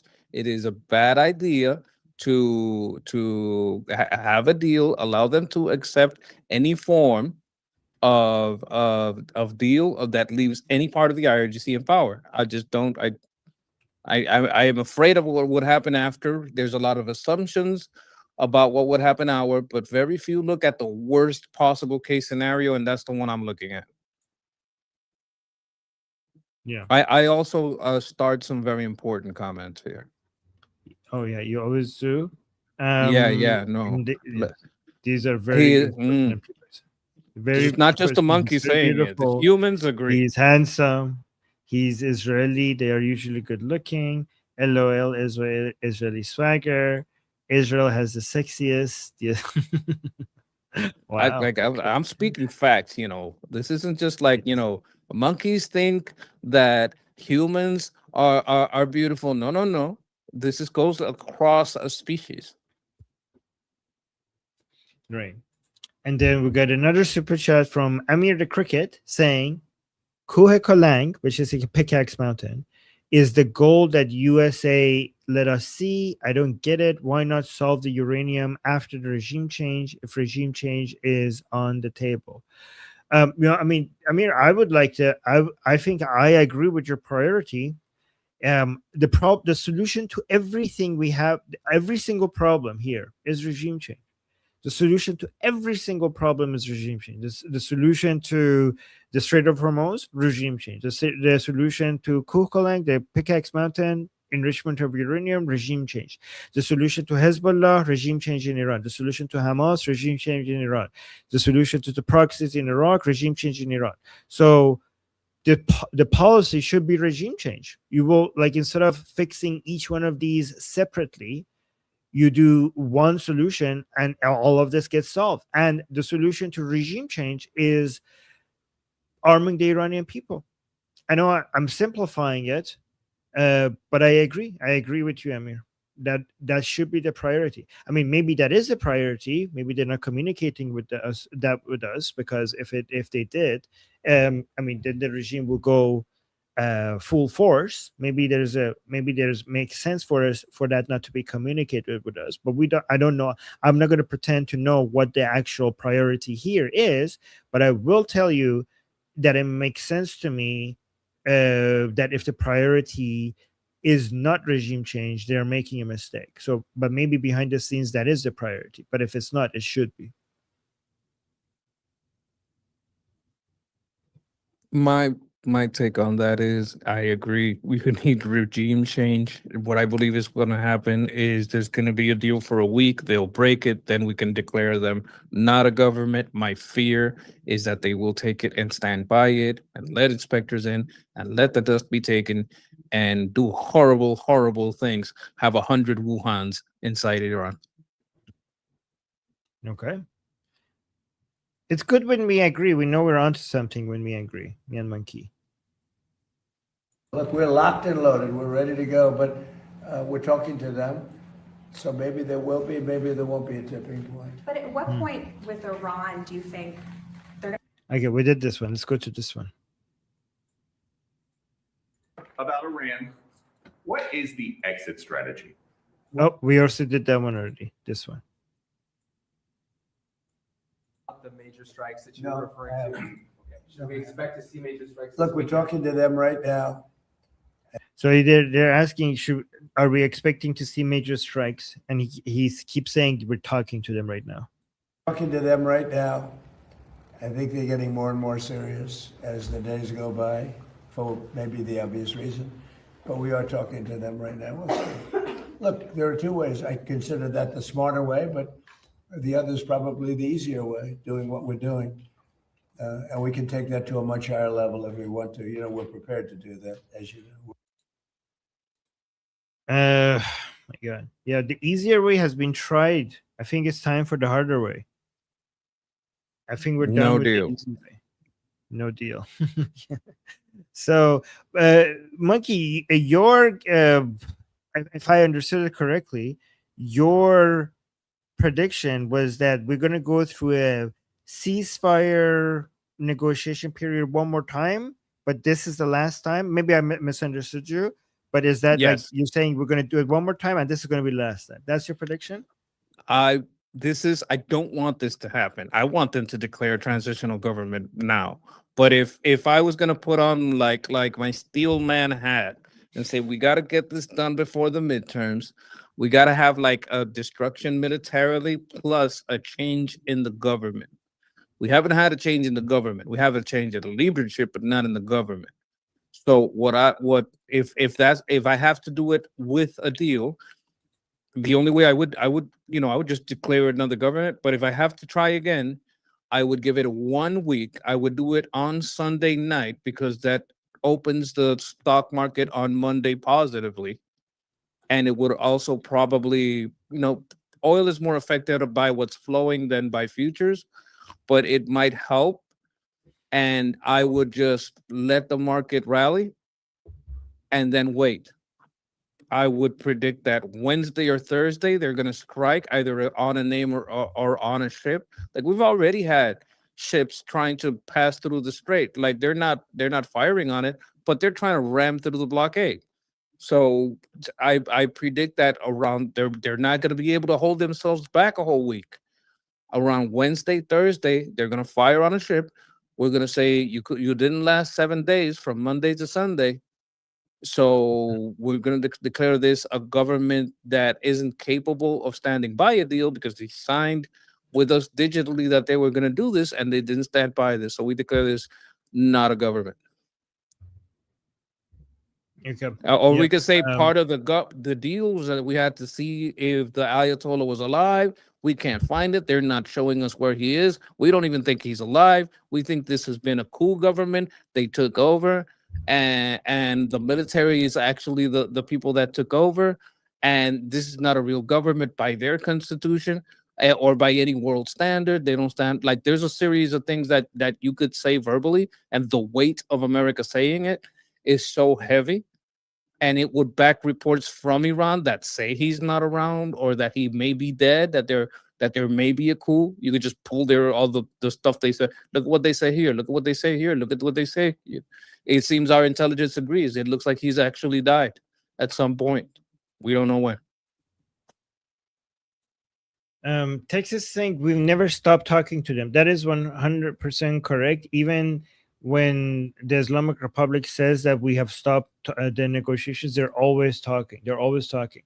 In fact, Ghalibaf has a direct line with President Trump. Araghchi is on WhatsApp with JD Vance apparently, and CENTCOM is in direct communication with IRGC through Doha, direct, like in Doha, but direct communication, and that has never stopped. That is true. Let me see. And some people don't like that. Some people say that gives recognition of the Islamic Republic. This is the most direct talks that the White House has had with the Islamic Republic. I don't like it. Yeah. Okay. Yeah, right. Yeah, we'll see. So here, let me look at did we play this part? I think we did. And when you say that you're talking, is it Mr. Kushner or Mr. Witkoff or who's involved in those talks? Sort of everybody, JD and Marco, and a lot of people are talking to, a lot of people to talk to. It's a big deal. But really, when you get right down to it, it's not very complex. They cannot have a nuclear weapon. Very, very simple actually, but it's a big deal. They cannot have a nuclear weapon. If they have even a thought of a nuclear weapon, we will just continue to go at much higher levels. But we are talking right now, and we'll see what comes of it. I'm not, despite what everyone says about the election, I'm not in a hurry. I'm not in a hurry. We have to do it right. Elections take care of themselves. And when Okay, so when he says he's not in a hurry, elections take care of themselves. Does this mean that he's not? Is this a sign that he's not going to do something big soon, or are we shouldn't take it serious? Like we should take it seriously, but not literally. Might be just a mind game and about something like he's going to surprise them pretty soon. Like, what do you think? Does this a signal at all that this might take much longer and nothing significant is about to happen, or no? That's too much. I'm gonna say, do you think he'd be stupid? Is stupid enough to say, "Oh, I am pressured by midterms"? I don't think he'd say that because that would be stupid. No. Like, what the smart thing to say is, "Oh, the midterms don't bother me." I don't know if they bother him or not, but he would never say it. What bothers me is the word nuclear. I don't care if they don't want nuclear. I don't care if they renounce nuclear, if they could make 100 Wuhans. The thought of 100 Wuhans, which are harder to detect, harder to inspect, harder to find, bothers me a lot more than their nuke. We can detect their nuke. We can know when it's coming. We've been knowing every time they get closer to a nuke. Every single time we found out. Controlling and knowing where 100 Wuhans and tunnels are, how close they are, because you don't need a tunnel. You could do it almost anywhere. So my problem is 100 Wuhans, 1,000 Wuhans in Iran. That's my problem. I don't give a shit about nuclear anymore. When he so do you think he is pressured by midterms? Yes, Mm. Okay. but that pressure doesn't help Iran Okay. How does it not help Iran? Explain it. because it's better to do it before than after. It would hurt more to not have a change than it would to leave things the same. It would hurt the Republican Party if nothing changes. If we're still talking about deals and ceasefires, that would hurt. And they don't want to hurt. Okay. It's too much at stake. Okay. So, and given that you don't like it when President Trump says nuclear all the time, and why do you think he is saying nuclear all the time? Because he wants the people to accept that as long as they give up nuclear, it's okay to have a deal. I don't think the public's going to accept that. He's selling it. Let me try to steelman President Trump. What if he knows that the Islamic Republic is not going to give up its nuclear, and this is the best way to convince the Americans why we need to stay at it? Because you might not care about nuclear, but internally within U.S. Within U.S. domestic opinion, that's what has been shown to be the most important thing that they care about. And you have the intelligence that they're not going to give it up anyways. And as long as we keep on saying that this is about the nukes, then we could basically have enough acceptance that we need to keep at it.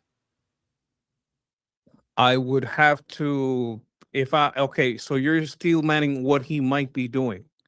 I would push that he should be saying, the problem here is the IRGC, they're not capable of making a deal. And what do you want, 1,000 Wuhans? Because they would be a lot harder to detect than detecting a nuclear weapons. That's what I would say. Hey, I know you're trying to do this 5D chess, but you know what? Once in a while, let's play some fucking checkers. Okay. All right. But guys, what do you guys think in the chat? Like, I think that whatever you guys, I mean, I want regime change, but I see why President Trump is making this about nuclear, because, and we know that the Islamic Republic is not going to give up its nuclear. I mean, if they do, it would be, I mean, anything is possible, to be honest. But if they do that, it would be a complete collapse of their legitimacy internally. And that's why you could at least bet that they're not going to do that. And that will give you enough reason to just keep at it. Right? I would not make that bet. I think that's a losing bet. Bet that they care about legitimacy. I would never make that bet. They might just kill the penguins, the sad penguins. They might kill everybody just to stay in control. Okay, I mean, so Monkey, they absolutely care about. That's the number one thing they care about. The Islamic Republic, when it comes to among their own supporters, they care about this more than they care about anything else. Their legitimacy. We're talking about the people with the guns, not the supporters. Right. So guys, in the past couple of years, everything that the Islamic Republic has done is completely in line with them maintaining the last remaining base of support that they have, right? So that small percentage of Iranians that they still support them, everything the Islamic Republic does is for maintaining them. They don't want to lose that. Okay, yeah, most stars are stable until they go supernova. They might have kept that Mason for a long time. They might drop it. The past is not a steady indicator of the future. It might change.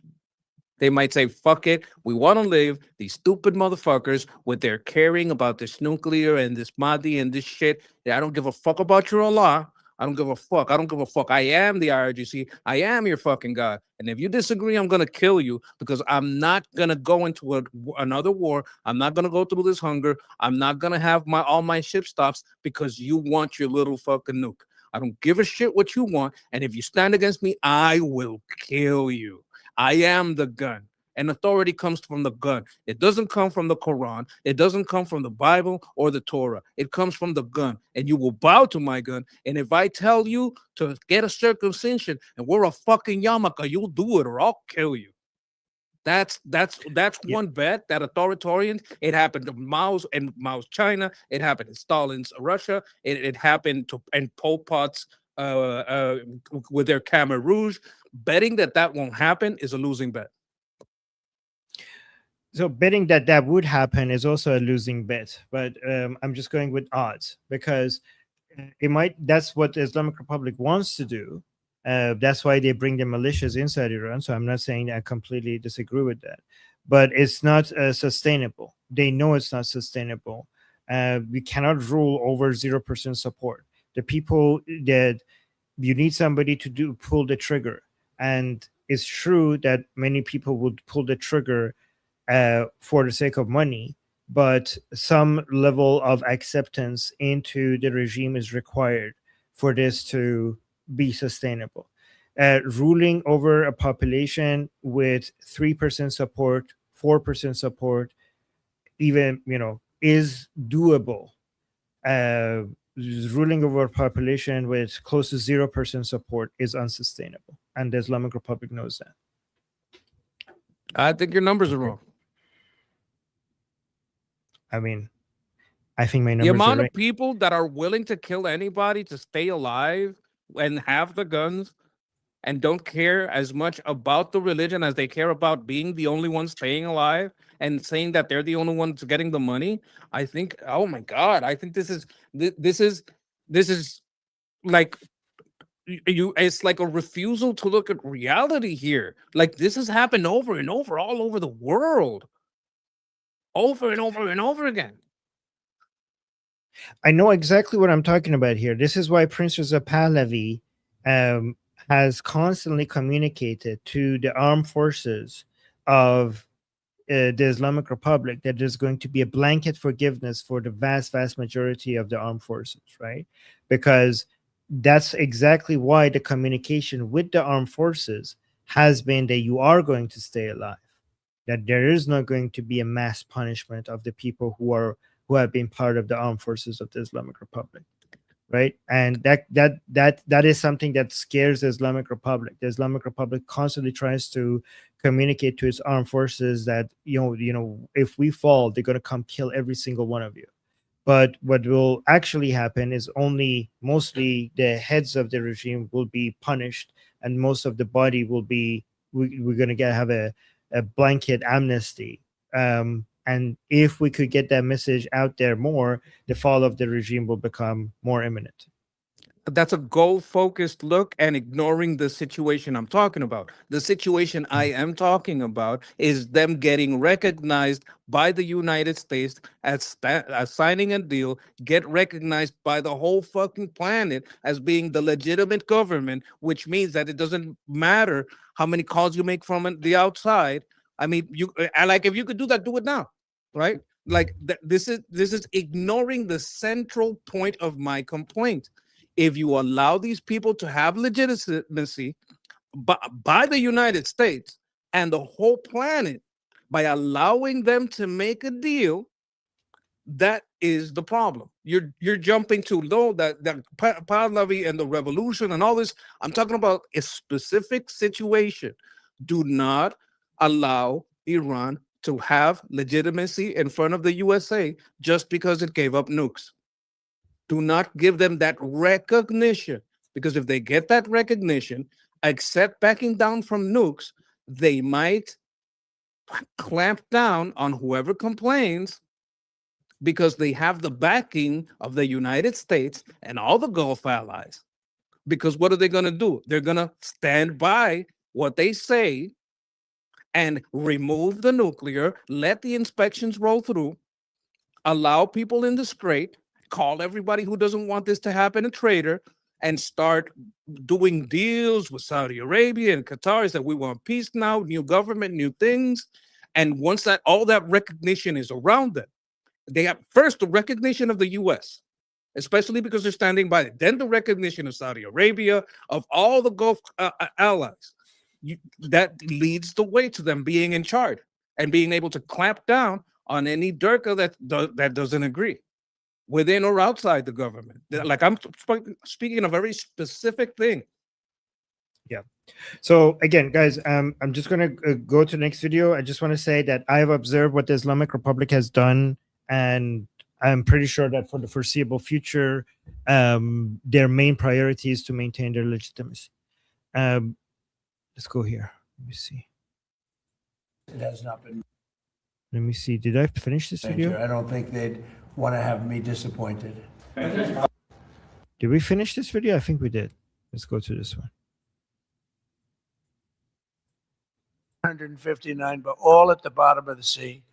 They have no radar. They have very few drones left, despite what you see. And every once in a while, they're going to set some things up, but they don't have much left. And by the way, they are talking 159. Yep. So we have heard this one before. Let me go to this one. Nothing new over there. But the whole thing blows up. So did he get out ahead of you, or what happened there? No, nobody got out ahead. I mean, I just say that in order to do it, they have to be a member of the Abraham Accords, which have been very successful. But it's time now that they do it.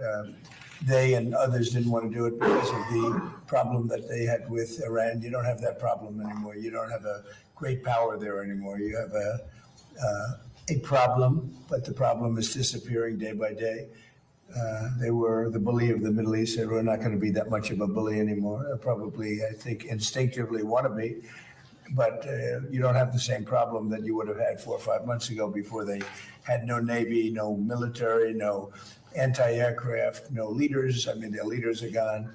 A lot of things have changed with respect to that country. So, no, we want them to, it's a two-way street, and we think it's very important for the future of the Middle East. The Abraham Accords have been incredibly successful for the countries, as you know, for the countries in them. And I think it's very important. So, at some point they'll join and they'll do their civil, I call it civil nuclear, but that's what it is. No enrichment, it's civil nuclear. Quick question about Iran. Oh, wait, this part, what is civil? Yeah. So again, oh my God, I don't want to open this can of worms again. I disagree with all of this. Been incredibly successful for the countries, as you know, for the countries in them. And I think it's very important. So, at some point they'll join and they'll do their civil. Wait, what is he talking about here? Trump says Saudi Arabia has to join the Abraham Accord. Yeah, okay. So, yeah, again, I 100% believe, I in agreement that Saudi Arabia being pushed to join the Abrahamic Accords is a great, great thing to do. But again, I know people will disagree with me here. Allowing them to have any nuclear facilities is a big, big, big, big, big mistake. And even if it doesn't happen, which seems like they're actually pushing for it, just the normalization of these Islamic countries having nuclear facilities is wrong. Even if they don't do enrichment, there's other ways to get nuclear bombs without enrichment of uranium, as long as you have these nuclear facilities. Even if you say, oh, we're going to stay there and we're going to observe them. No, you don't. I don't. This is a mistake. It's a mistake to even talk about giving Saudi Arabia nuclear facilities. It's a big mistake. It's not stable. Saudi Arabia is not stable. We might at some point have an Islamic revolution, and now they have nuclear facilities on Saudi Arabia. We learn that mistake. Didn't we see what happened? 1979, Iran, Islamic Revolution. We might have that in Saudi Arabia as well. There are many people there that are extremely anti-American, extremely anti-Israeli. That land should not, no Islamic country should be trusted with nuclear facilities. Didn't we learn this mistake with Pakistan? We're spending, United States spending billions of dollars every year giving aid to Pakistan's military because you don't want them to fall apart and give access to nuclear weapons to a whole bunch of jihadis. So why are we making the same mistake with Saudi Arabia? Bad mistake. Didn't you predict that they would be pushed to the Abraham Accords like 3 months ago? Yes. Like you I predicted mean, this a long time ago, months ahead. no, Not the yeah, nuclear part. We I know. Okay, I'm with you on that. Like I'm not like I'm like no. Like I can't argue with that. It's like completely agree. But I just want to point out to anybody out there, Arnold was completely right about Saudi Arabia being pushed into the Abraham Accords. no, thank you, Monkey. That's sweet. You're not usually that sweet to me. Well, we agree on like what 98, 99% of things. Like I'm gonna I- remember because it's I agree. okay.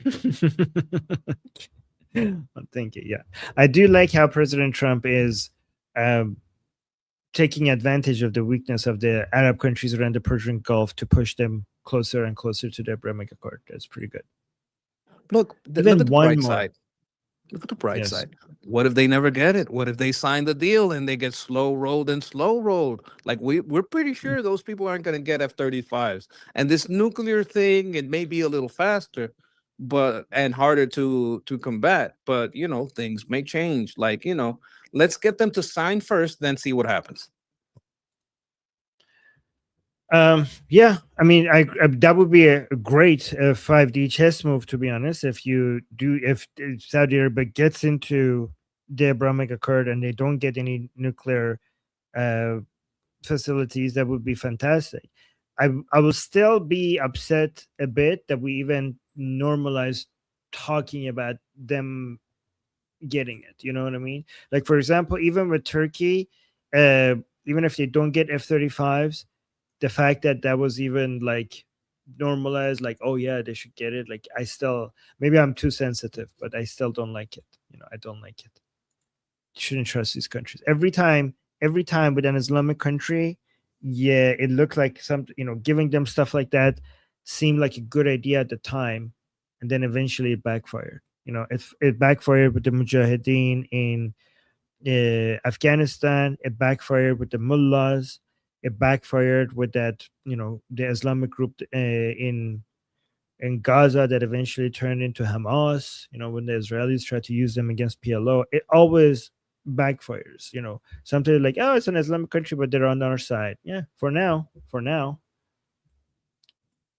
Yeah.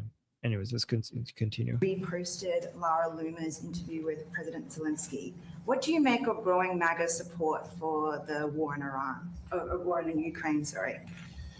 Well, Oh, the growing MAGA support for the war in Ukraine? That's nice. What? Reposted Lara Loomer's interview with President Zelensky. What do you make of growing MAGA support for the war in Iran, or war in Ukraine, sorry? Well, I think they support what I support. You know, we just had a complete win in Arizona. The young gentleman who's Harry Enton, I believe his name is, the pollster, said Trump's 100% favorable. He gets everybody who endorses wins, which is pretty much true. Everyone I endorse just about wins. So there seems to be a natural bond between me and MAGA, but I'm the one that created MAGA, and I know what MAGA wants better than anybody else. You know, MAGA knows what MAGA wants, and MAGA is very happy. They want to see this done, and they're not going to be happy if it's not done. Make America great again. It's all about make America. You know, we started that a long time ago. But the concept of not approving voter ID or not approving proof of citizenship, and I won't even get into the ballot thing because, you know, we'll hold that maybe for another time. I think the two are 97, 98% issues. I want to know about the first part, the growing support for Ukraine in MAGA. So this goes completely against the idea that MAGA is like the Tucker Carlsons, the Nick Fuenteses, is like isolationist. I don't. Oh, it Is never that was. true? I like. Yeah. Look at this. So MAGA support for Ukraine has expanded significantly due to to the shifting media narrative, strategic economic framing, and rising national security concern over foreign adversaries. Polling and congressional actions in 2025 and 2026 confirmed that a growing majority of conservative voters favor backing Ukraine's defense efforts. Wow. See, guys, they tried to tell us that MAGA is Nick Fuentes, Tucker Carlson. It's not. See, this is great proof that it's not. It's the ISO. I'll It's tell not you what the ISO shift cucks. was. I know exactly what the shift was. At the beginning of the support for the war in Ukraine, it was done by the Biden. Well, it was done first by Trump, but largely during the Biden administration, there was some support there, and there was a lot of corruption because a lot of those Democrats and those people were doing shisty stuff, but not putting the money into where it was supposed to go, which was research, development, and weaponry. Because there was a lot of funny things going on with the money, everyone was very worried.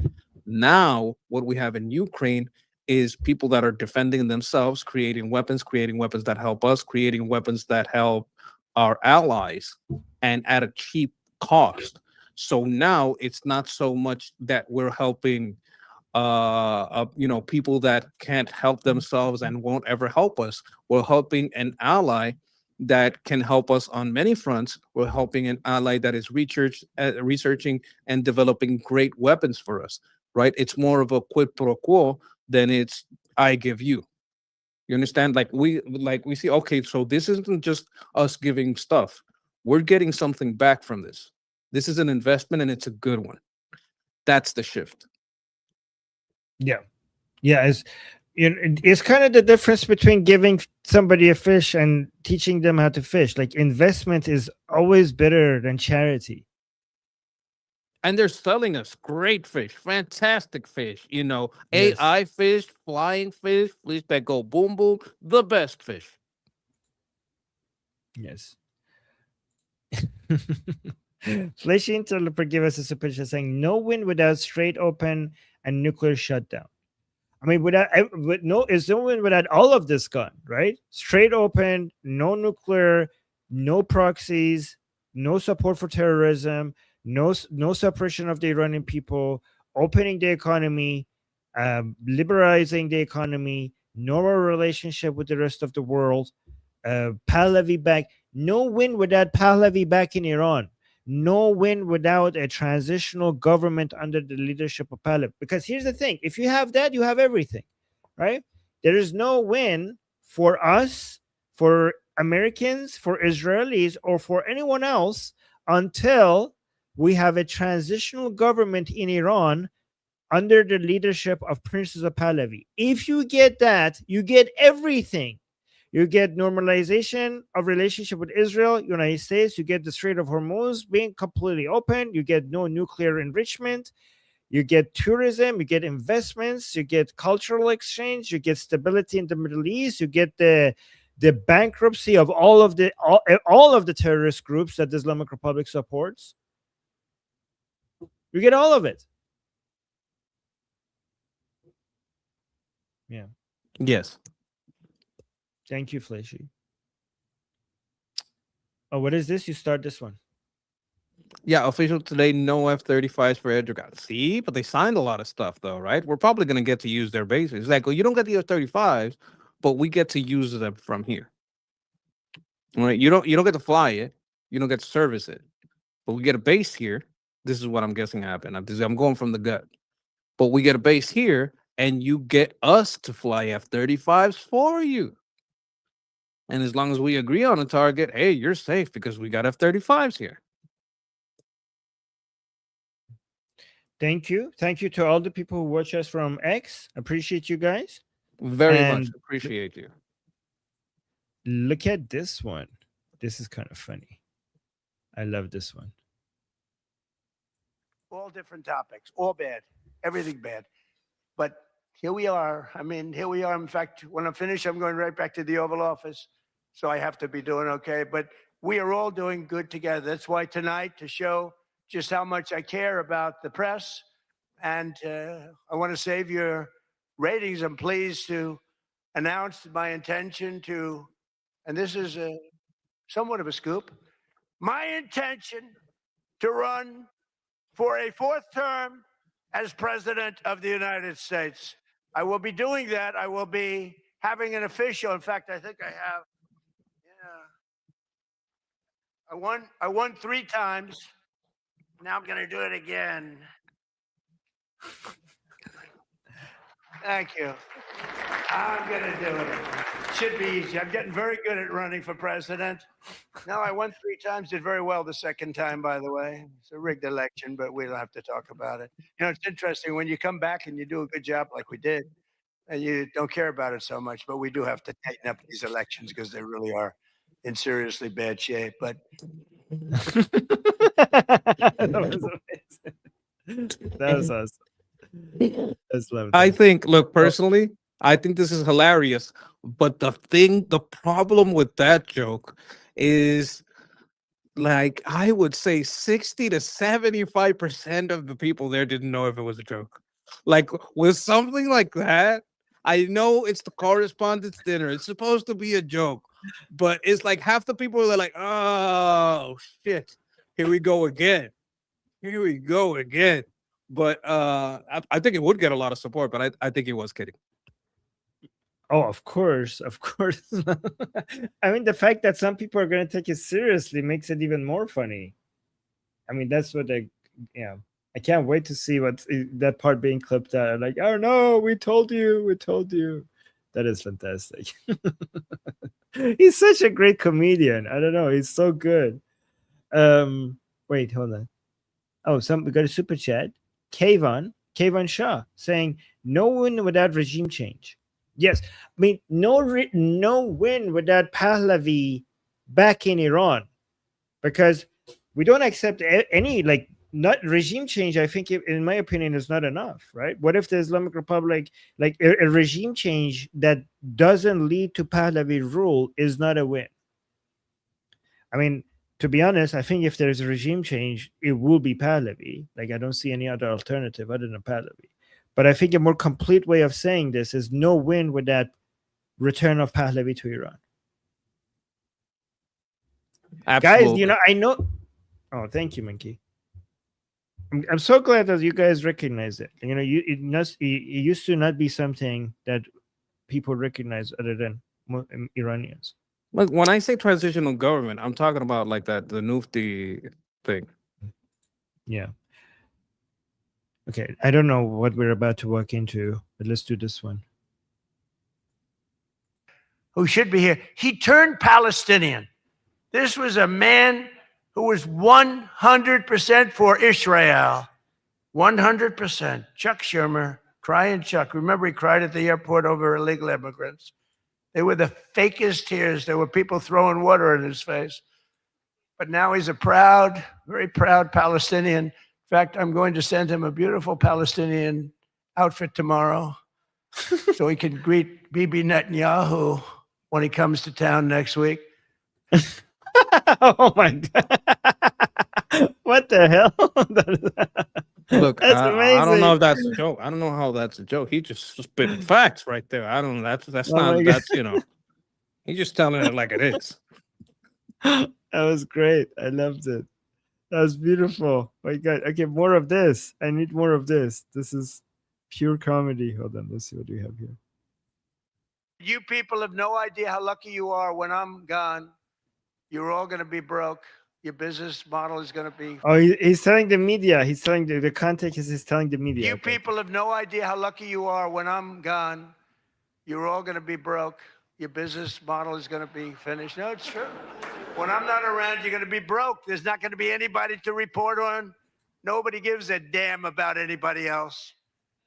You people have no idea how lucky you are when I'm gone. Oh yeah. So that was yeah. I That's mean, he's right. absolutely You're right. true. That's true. It's not just true. It's true on both sides. Yeah. Oh my God. Oh my God. That was so good. Okay. One more. There's one no more. one to cheer as much for or hate as much. Yes. That's so true. You think Marco Rubio being president would be? I mean, I would love Marco Rubio as president, but do you think it would be less? It's going to get less views, right? Like for the media, like it's not going to be as controversial, or I don't know. It's not going to get the same ratings. His presidency for the media on both sides. Marco Rubio wasn't a wrestler. Right. This guy was in the WWE. This guy had shows on TV for a very long time, ran a bunch of hotels. Like, he knows all about entertainment. He knows about how to rile up a crowd, which like his little stint on WWE is also a little crazy, right? He knows how to make fun of himself. He's actually funny. Like, Marcos Rubio is funny, but like he's not Trump. Like, he's not gonna be able to create as many moments for the left to go crazy over, and oh, he's crazy. Marco Rubio's gonna give him that, right? And on the right, it's like Marco Rubio is good, but he's not. I wouldn't say he's a comedian. This guy can basically do stand-up routine. Like, you go up there and you feel like you're going to a night at the Improv watching some stand-up comedians, because you don't know, like, especially the first term and the start of the and the campaign. Oh my God, like, this guy is literally an entertainer. Marco Rubio is a statesman. There's a very big difference. Very big. They are going to be broke. And it's going to be harder to go insane with what Marco says, because nothing that Marco says is insane. True. Okay, let's do one more clip of President Trump. And then after that, I want to do a video that speaks against President Trump and another video that speaks in favor of President Trump. Let's watch this. That Gavin Newsom has come out and said he will not be running for president because nobody can say what he said about himself and survive. Newsom was in big trouble when he openly admitted that Kamala was smarter than him. She said, Kamala is smarter. If Kamala is smarter than someone, you don't want that person to be president of the United States of America.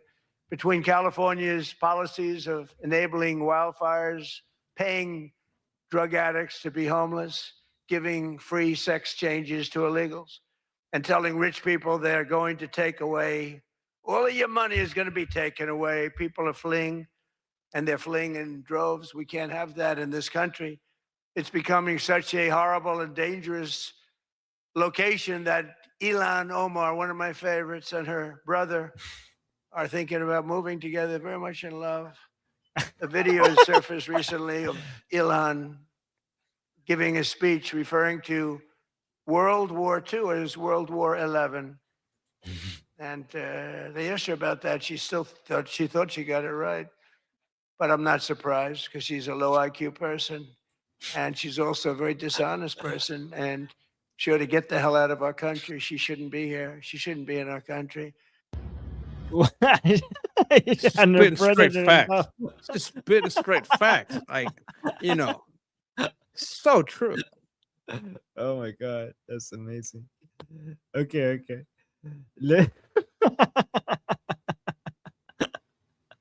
Oh my gosh, he brought up them being in love. I mean, her marrying her brother. I thought that was brutal. That's really facts, though. I mean, it's funny because it's true. Okay. All right, I showed you that to prepare you for this take. So let's see. This is about President Trump and his Iran strategy, I think. Let me see what he's saying here. And now we're so guys, this is basically former Secretary of State Attorney Blinken says Trump is stuck in Iran in an Iran spiral. So that's what he's saying. Let's see what a situation where the president seems to be in a corner that he can't get out of. Some have called it an escalation trap. I thought initially that he would be really hemmed in by two things: markets on the one hand, munitions on the other. Markets in the sense that the longer this went on, right, and you saw gas prices going up, as you fertilizer, saw diesel, as you saw fertilizer price, et cetera, that there would be a real constraint, especially the closer you got to midterm elections. Mm-hmm. And then munitions, we're fast running through a lot of critical munitions, both defensive as well as offensive, that we need in other theaters potentially to act as a deterrent. And I think the president knows that, or at least I hope he knows that. And I think he wants to get out of the corner he's put himself into. He's been looking for an off-ramp, but he can't find it. And he can't accept the proposition that he's also created an entirely new reality that didn't exist before this war, which is the Strait of Hormuz. There's a good reason. That's the and big lie. Tell us. That he has created. Like, this is a war of choice. Like I've said before, these people had ballistic missiles that absolutely could reach Diego Garcia, right? Which means they could reach Europe. They have cluster munitions. They had enough uranium to make, I believe it was 11 nuclear warheads.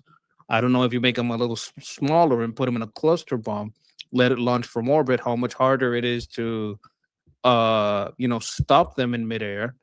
They would probably airburst anyway, and at any point that you could hit it is probably the same point at which you would detonate it anyway. So this notion that we didn't have to do this when we have so much evidence that this was a clear and present danger is one of the base lies, the foundational lies on which they build their house of castles when they try to fortify their position. I went very construction based there. One thing I have to keep reminding people about the Strait of Hormuz is, guys, a lot of people think that President Trump started a problem with the Strait of Hormuz. Like he went into this and he caused the Strait of Hormuz problem. What President Trump did was not cause the Strait of Hormuz problem. He revealed the Strait of Hormuz problem.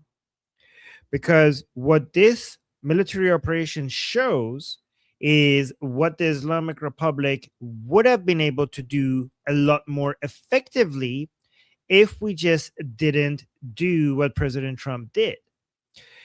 If we just allowed the Islamic Republic to continue building thousands of ballistic missiles and eventually get a nuclear weapon and continue to expand its proxies around the region, it would have gotten to the point where it would feel that nobody could respond to it meaningfully anymore. The same way that North Korea, for example, is a problem that nobody wants to deal with anymore. That's what they were going for. And once they got to that point, they would have closed the Strait of Hormuz, because their understanding would have been that they could do that and nobody could do anything about it. And they would technically be correct. So what President Trump did is reveal that this is the problem that they could cause a lot more effectively if we didn't do anything about it. This is just a small taste of what would have happened anyways if nobody stopped the Islamic Republic. This needs to be explained to more people. Yes. A new reality that didn't exist before this war, which is the Strait of Hormuz. There's a good reason, Andy, why administration after administration, while trying to make sure that Iran never had a nuclear weapon, was very careful about the way we did that, and particularly not getting into a situation with them where they thought that the regime was existentially threatened, as they obviously do now. We knew that one thing that they could do would be to close the Strait You of Hormuz. see how he and it slid would be that in there? very Well, hold on, difficult hold for on. us to open it. Sorry. Just it takes a while for me to pause it, but go on. No, no worries. Like, did you see how he said not get ourselves in a situation where the regime feels existentially threatened? Like, that's a bad position. That is a good Right. position. They should be threatened and they should be eliminated. For him to say that the smart thing is not to allow them to even feel existentially threatened, that's crazy. That actually confirms, Monkey. That's a good catch. Good job. And that also confirms that they're technically allies of the Islamic Republic. If their agenda, and your mic is on. Guys, Sorry. is it just me or am I? Oh, no. It's okay. Sorry for interrupt. Anyways, never mind. So what I was saying is, like, let me know if you guys agree with this or not. But when he comes and talks as if their agenda is to make sure that the Islamic Republic is not feeling threatened, that to me confirms that the Biden administration was an ally of the Islamic Republic. Is that too much of a stretch for me to say that? I would believe that's on point. Okay. Again, absent some kind of land invasion of Iran, a country of 90 million people. And in addition, No, that's another lie. Look at this. Here, listen. Hormuz, and it would be very difficult for us to open it again, absent some kind of land invasion of Iran, a country of 90. No, you're forgetting the Iranian people. You're forgetting the Iranian people. You forget that that's there. You completely erase them. You completely erase them. You forget that they just did an uprising. Millions of them did an uprising. Absent of a grand invasion, you don't need a grand invasion at that level. You just need the Iranian people. Completely dismissing that that the vast majority of the Iranian people want to take down the regime. Why are you not considering that option? Are they invisible to you? The easiest way to do that, as far as I can see, take over some islands, declare the regime not the government in power, say we're going to start working with local cities and towns, start from the south to the north, vet people, and keep going up and up and up. Exactly. And you do, and yeah, vet them, train them, arm them, vet, train, arm, under the leadership of Princess of Pahlavi. And when you go up and up and up, you don't need to go up and up and up. You could just stay in the south. They will go up, they will go north. They will go east and west first and then north. You could just stay there. You would could just ask stay in all the south. defectors to report it. Don't bring weapons. Report yourself in for vetting and training. You know, we'll put you through a couple of polygraphs. You know, we'll do you some brain scans. Make sure you're loyal, and then we'll start the training and the switch up. Oh, we got great technology now. I mean, even if you didn't, by having that might make them feel like they can't lie. But you could also use the intelligence of Mossad and the knowledge of Princess of Pahlavi's team on people, because they're already like in touch with a lot of locals, right? So you could do all of that to be able to vet people. There are good ways to vet people. Use it all. I mean, use it all. Yeah. Yeah, I agree. 90 million people. And in addition to that, we have troops in the region. You look at this. He says 90 people. And yeah, 90 million people are on your country's side. I was going to say your side, and then I realized, like, remember, he's a Democrat, so no, they're not on your side. But 90 million people that are on your country's side. So they're not, like he says, with a country of 90 million people, as if that's an obstacle. The 90 million people are an asset. They're not an obstacle. They're an asset. It's like the 90 million people are not on the Islamic Republic side. They're on America's side. And in addition to that, we have troops in the region, whether it's in Saudi Arabia, whether it's in UAE, whether it's in Qatar, whether it's in Iraq, who would be endangered. And what have we seen? They closed the strait and they've killed our troops. So this was not thought through. And beyond that, getting out. Okay, he's using American soldiers or using fallen American servicemen to make a political.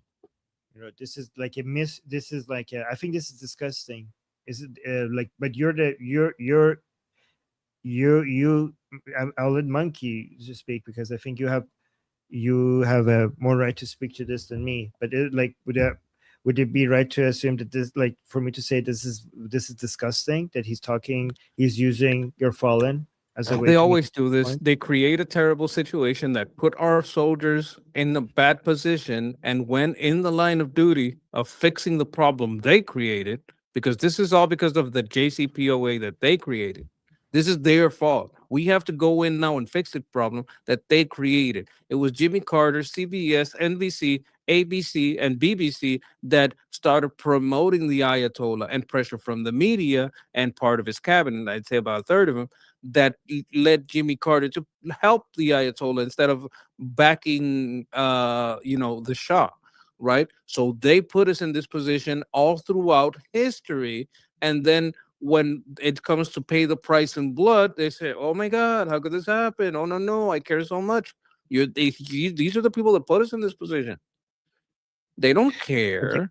These are the same people that say defund the police, that say that our military is a colonial nightmare, like that we have to get rid of all our bases. They don't care about our military, not even a little bit. These are the same people that were trying to fire military personnel if they didn't want to get a vaccine. which should be the epitome of freedom of choice. Like, if you don't want to, okay, we'll work something else with you. We're gonna look at your medical record. We're gonna see what's going on with you. But forcing you with no pay, like, at the very minimum, you would give them a dignified out, because you can't force that on people. You can't force medical procedures on people. You can't do that, especially an untested, unvetted, fast crack vaccine. Like, I'm not, I do believe in some freedom of choice. I did take a lot of drugs when I was in the army, but I didn't know any better. They just punch it all in your arm. There's a lot of Okay. medical conditions that don't Okay. go with All right. certain. All right. So let me I wanted to really highlight, I've been waiting to highlight this comment. So this is a comment from inside Iran and saying به ما مخالفان نظام اسلحه بدین دهن این رژیم فاسد و آسفالت میکنیم نمیخواد امریکا اسرائیل دخالت کنه. Okay, so this is one person's view from inside Iran. He's saying, again, YouTube, this is not my view. I mean, it might be, it is, but I'm not advocating for anything here. Well, let me actually say, I'm just reading a comment from inside Iran. Okay. And whether I agree with parts of it or not, like, that's not the point, but I'm just reading the comment from inside Iran to let people know what views from Iran are like, right? He's saying, give us, the people against the regime, weapons. This person is saying this corrupted, we will F up this corrupted regime. The Americans and Israelis wouldn't need to do anything. He's saying he's saying that just give us the weapons to fight the regime and we will finish the job. So that's one person's comment from inside Iran. Yeah, So I agree. ممنون We از just شما don't want them کامنت to رو fall in the خوندم. hands of the IRGC. That's it. But yeah, absolutely agree. Yes, that's why we need vetting. But ممنون از شما. من کامنت شما رو خوندم. نمیدونم حالا انگلیسیش رو متوجه شده یا نه، ولی خوندم برای اینکه بقیه بدونن که پیام شما از ایران چیه. ممنون از کامنتتون. And then we got Kevin here. Thank you so much, Kevin, with a membership gift, another membership gift. Thank you so much for supporting us always. I appreciate that. Okay, so this was an anti-Trump video. Let's do a pro-Trump video by Senator Tommy Tuberville. I don't know if I'm pronouncing that right. Tuberville. Yeah, that's right. Oh, really? Okay, good. President Trump, we got a commander in chief. He got 80 million votes. He should be able to do what is right for the country. And what do you think about sending troops on the ground? Would you support that too? That's up to him. I'm not gonna get in that conversation because he says he's not going to, but if it escalates, you'd have to do it. So it's up to him. So troops on the ground, guys, remember, troops on the ground doesn't necessarily mean a ground invasion at the scale of what we saw in 2023 with Saddam. Remember, like, that first round of ground operations. I know a lot came after, but that first ground operation that led to the toppling of Saddam was 300,000 people, around 300,000 people, if I remember. And remember, Iraq is much smaller than Iran, and it doesn't have the fortress, the whole, like, Iran's geography makes it much more difficult for a ground operation. So you probably need a lot more than 300,000. But when we're talking about ground operations, there's 3 levels to this. We're either talking about special operations, which is on a much limited level. Then we're talking about the highest level is what I just described with Saddam in Iraq, but there's a mid-level as well, where it's not just a special, like, when I say a special operation, it's like you go in, you take somebody, or you kill somebody, or you blow up somebody, and you're out. But there's also an in-between, which you might go, and what Monkey describes, to go out and take some islands and hold some smaller territory in south of Iran for a period of time. That is the mid-section. So when you hear ground operation, don't just think like we're talking about like a full invasion of Iran, like what we saw with Saddam, right? You agree with that, Monkey? It's like a humanitarian stabilization act. Like, you wouldn't legally define it as a ground invasion and war. You would have a completely different definition for it, and it would achieve the purpose of stabilization and assistance to local forces. without, oh my God. Oh my God. I'm, I'm so- sorry. I'm sorry. It's short. It's short. Don't worry. It's short. Okay. You okay, Monkey? I'm sorry. It's like 3 tards and a blonde. Oh I my don't know God. her. She might be cool. But these 3, I don't know. Yeah. Your reaction is so good. Okay. Caught All me right. off guard because I was talking, looking down, and then I look up and I'm like, oh God. Okay. The one after I is think okay. you're Okay? getting that I'd rather hear Nick than this guy. Yeah. Okay. So the next one is gonna be great. Okay. The next one is gonna be fine. Okay. So just let me go through this one. I'll play it. Is it okay if I play it and while I go do a washroom break? I'll be right back. Is that okay? Go for it. Go for it. Okay. I'll be right back. Okay. He launched the war. Those people are dead as a result of it. This is what leadership comes down to, right? Okay. Now, here's the interesting thing about this latest round. We're at the darkest point in this war so far, Pierce. He's back to threatening, and now he's even taken moves toward bridge and power plant day. He's threatening to do this the next time. The Iranians are not backing down. But Pierce, what's really different about this go around of the war?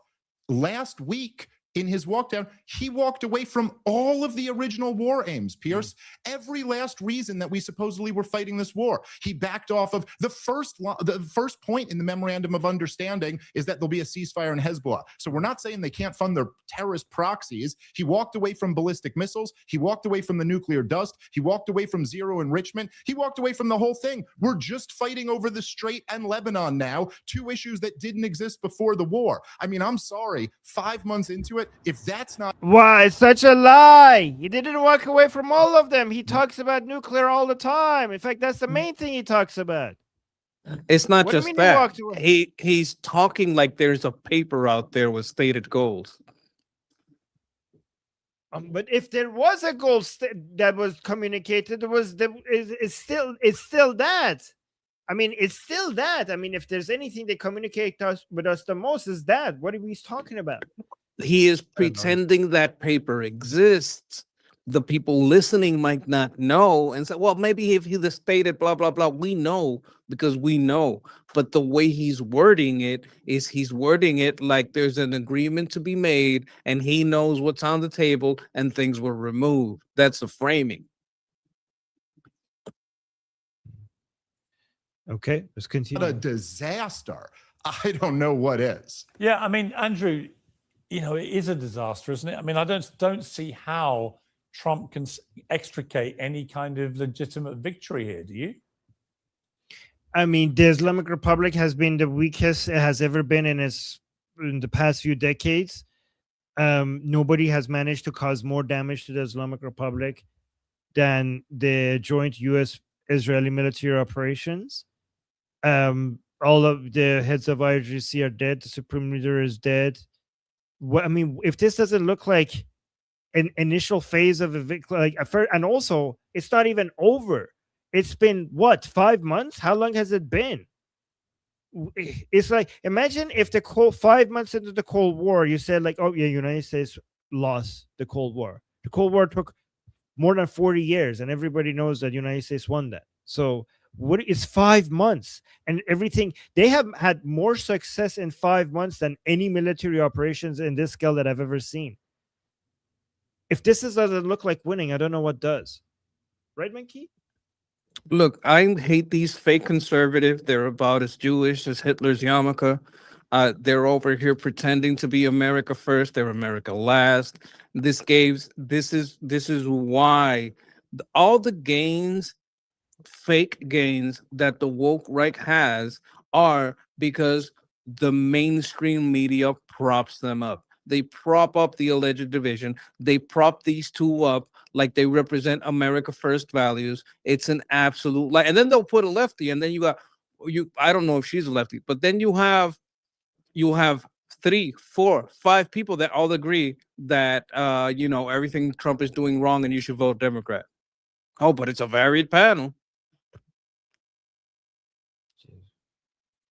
No. I don't. There's Wait, he agrees? Trump can extricate any kind of legitimate victory here. Do you? no. I don't. This has not been a good foreign policy decision for the Trump administration. I not only concede that that's true, but never thought it was a great idea. I think that I would disagree with Dave, and I guess a nuanced way, that I think that Trump became very overly reliant on his very decisive military victories that he did have, that were always very limited, very quick, mission accomplished, he was out, and then he could brag. This is altogether a different situation. So no, I don't think that this is good for the administration. I wish that they would focus back on domestic policies, as Democrats have nothing at all to offer. Nobody's excited about any Democrat candidates. That's where the war should be being fought, is domestically. I don't. People don't understand. I don't know if these isococks never understand how much having a great defense, how much destroying your enemies, how important it is to maintain global security and international trade, and destroying the people who wish you harm, how much that impacts you domestically, how important that is for your citizens domestically. They keep saying, like, I wish he was focusing on domestic stuff, as if they're not related, as if the global trade that your entire economy is connected to is not related to the international trade, the international maritime trade that your army is securing, that your enemies are trying to disrupt.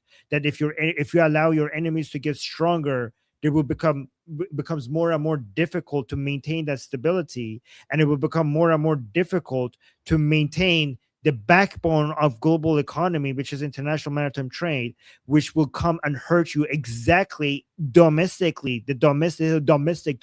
They keep throwing around that word domestic, focus domestically, as if these things are complete, as if United States lives in a bubble, in a vacuum, disconnected from the rest of the world. Your entire economy is connected to the rest of the world. You need everybody, not just United States. Every country in the world relies on United States military. Maybe too much. They rely too much on US military being there everywhere, maintaining security and stability. And that requires the enemy of this security and stability, every time they're growing, every time they're becoming stronger, to be put in their place, to be defeated, to be annihilated.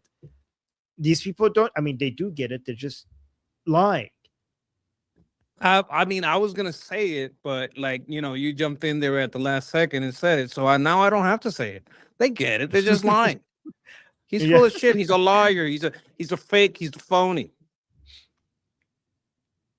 I mean, every time I say these people don't get it, it's a figure of speech, Hey, some people might not get it, so I'm right there like Johnny on the spot saying, hey, he's full of shit. He knows he's lying. Well, I don't know what this guy's name is. I think it's Andrew something. Yeah, Andrewson. And the other one is Dave Smith, I think. These guys are both just so full of shit, so fake America first, so fake conservative. They're both, I think they're libertarians. And the thing about libertarians is that a couple of them are very deluded and they just play concern troll for Democrats. We got a super chat. Do you want to, by Tao Fei? Do you want to read this one?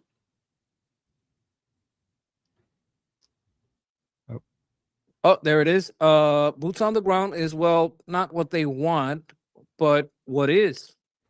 Nothing to see here. All right. They got a lot of complaints, not one solution. Oh, okay. I didn't get what the super chat meant. Thank you, Thank you, Tao Fei. Thank you, Monkey, for translating that. Okay, so guys, the next video is not as bad. Okay, it's not as bad. It's just Nick Fuentes and Hunter Biden, okay, talking with each other. Yes, I think that's okay, right? No, okay. You underestimate the sliminess of the dirtbag on the left. Oh, who is this? They're all bad. This is the Channel 5 guy, but he's also a scummy. Okay. So why is Hunter Biden speaking to Nick Fuentes? I don't know what's going. Why is there a bed in the background? Are they have? Are It's they? Hunter what- Biden. You can't interview him if there's not a bed somewhere in the room. That's like on the contract, all brown M&Ms, bed. Yeah. Unbelievable. Oh, before I play this, by the way, I just want to make sure I remember this, guys. The admins on the chat, you guys have been amazing. I forgot to thank you guys. You guys keeping the you're keeping the chat here spam free. People come here and spam, and they sometimes put all caps, making it like over and over again, making the chat hard to just we have to recognize, we have to appreciate our mods. You guys are love you guys. Thank you for the work that you do. All right, let's watch this beautiful, wholesome clip of these wonderful people. Let's see what they have to say. This is like a motel. This looks like a motel, like a nice motel from back in the 50s, 60s, 70s. Yes. Okay. All right. Let's see if this is any good takes here. And you said I like the cruelty. I do not like the cruelty. No, by the way, no. I didn't say you like the cruelty. I said I'm listening to your thing, and you said one of the things that you liked about Levin was the cruelty. And not for the cruelty's sake, it didn't seem to me like this, is because it was raw. Dazzling, it was, yeah. And that's it. So I'm not saying that. No, but I agree. I think he is cruel, and even with when he's saying he is cruel, they're talking about President Trump. He's talking about President Trump. So I'm not saying that. No, but I agree. I think he is cruel, and even what he said on Easter. I mean, we're Catholic. On Easter Sunday, he says we're going to annihilate Iran, and then he made fun of Allah on Easter Sunday. So that kind of. He didn't make fun of Allah. He praised Allah. I don't know what she's talking about. Stuff, it just totally turned me off entirely. Wait, is he offended on behalf of Muslims now? Like, is he PC now? This is absolutely a Tucker Carlson take. He says he hates Tucker Carlson, but that's where that whole line comes from. No one gave a damn about this except the left until Tucker Carlson started crying about it. Unbelievable. So these were the same people who were like anti-PC culture, anti-woke, people getting offended, and now he's like, Trump is so cruel. He made fun of Allah. Are you kidding me? This is incredible. They're just anti-Jew. They have, they might as well be pro Allah. It's the greatest anti-Jewish force out there, right? The Islam. So yeah, makes sense. Entirely. Is there anything that you think Trump can do to regain the support of the, I guess, Gen Z and millennial right? No, it's over. People see what he's made of, and Hunter's right. He's a liar. He is a liar. He is a bullshit artist.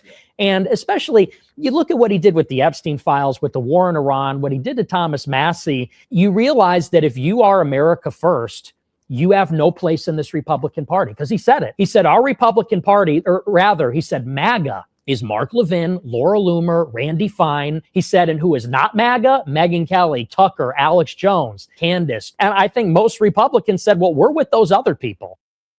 No, they didn't. That's a lie. That's a lie. The polls absolutely show that everything he just said is a lie. Not only a lie, but opposite to reality. That's not what right? Because it's not like saying, 2 + 2 is 8. It's not like saying, okay, 2 + 2 is 4, right? It's not like saying it's 0. They're saying it's -4. They're going in the complete opposite direction of the truth, diametrically opposed to the truth. A lie would be it's not that much, it's about 50-50. They're no, the majority. No, that's absolutely a lie. For you to believe this, you have to just permanently live on, I don't know, X or whatever goes lives, and and not look at any polls. And just even if you're on social media, just be in that echo chamber and refuse to look at anything else. Like if he says, the majority of Republicans are choosing Tucker Carlson, Candace Owens, me, and not them, The only way that this works is that if you don't spend like half a minute looking into whether he's right or not. That's the only way. Another thing that he's doing here is like he is trying to take his audience into not voting for the Republicans or voting for a Democrat. He is absolutely like going for a punish vote or going for the opposite like of supporting conservatives. Ooh, Monkey, I forgot that we need to make sure we have only 4 minutes. So let's just do the super chats. Hana, thank you so much for the super sticker. And then Taufei with a super chat. Thank you so much, Taufei. Very generous. Thank you so much for supporting us. Saying, love that you do the fair and balanced stuff. That way we can all see the stupid leaking. Thanks, guys. That's why I only tune into Armin, Goldie, and Monkey. What's up, brother? The best is yet to come. Stay tuned. Oh, that was sweet. Thank you. Thank you, Taufei. I love Goldie. Goldie's good people. Tulsi's good people. Ollie, someone you might want to check out. Guy, great guy. Love that guy. Guy Landau, also a good guy. But we'll be here soon. You can come back in about an hour. Notice, guys, how when he gives you a list of who's great, he never includes me, Bunky. He doesn't like. Oh, to you're include here me. because I'm only with the best, So if I'm there, like Oh, you okay. gotta know that's a great person. Okay. Speaking about the best, guys, don't forget to subscribe to Monkey's channel. I'm gonna put the link to his channel in the chat.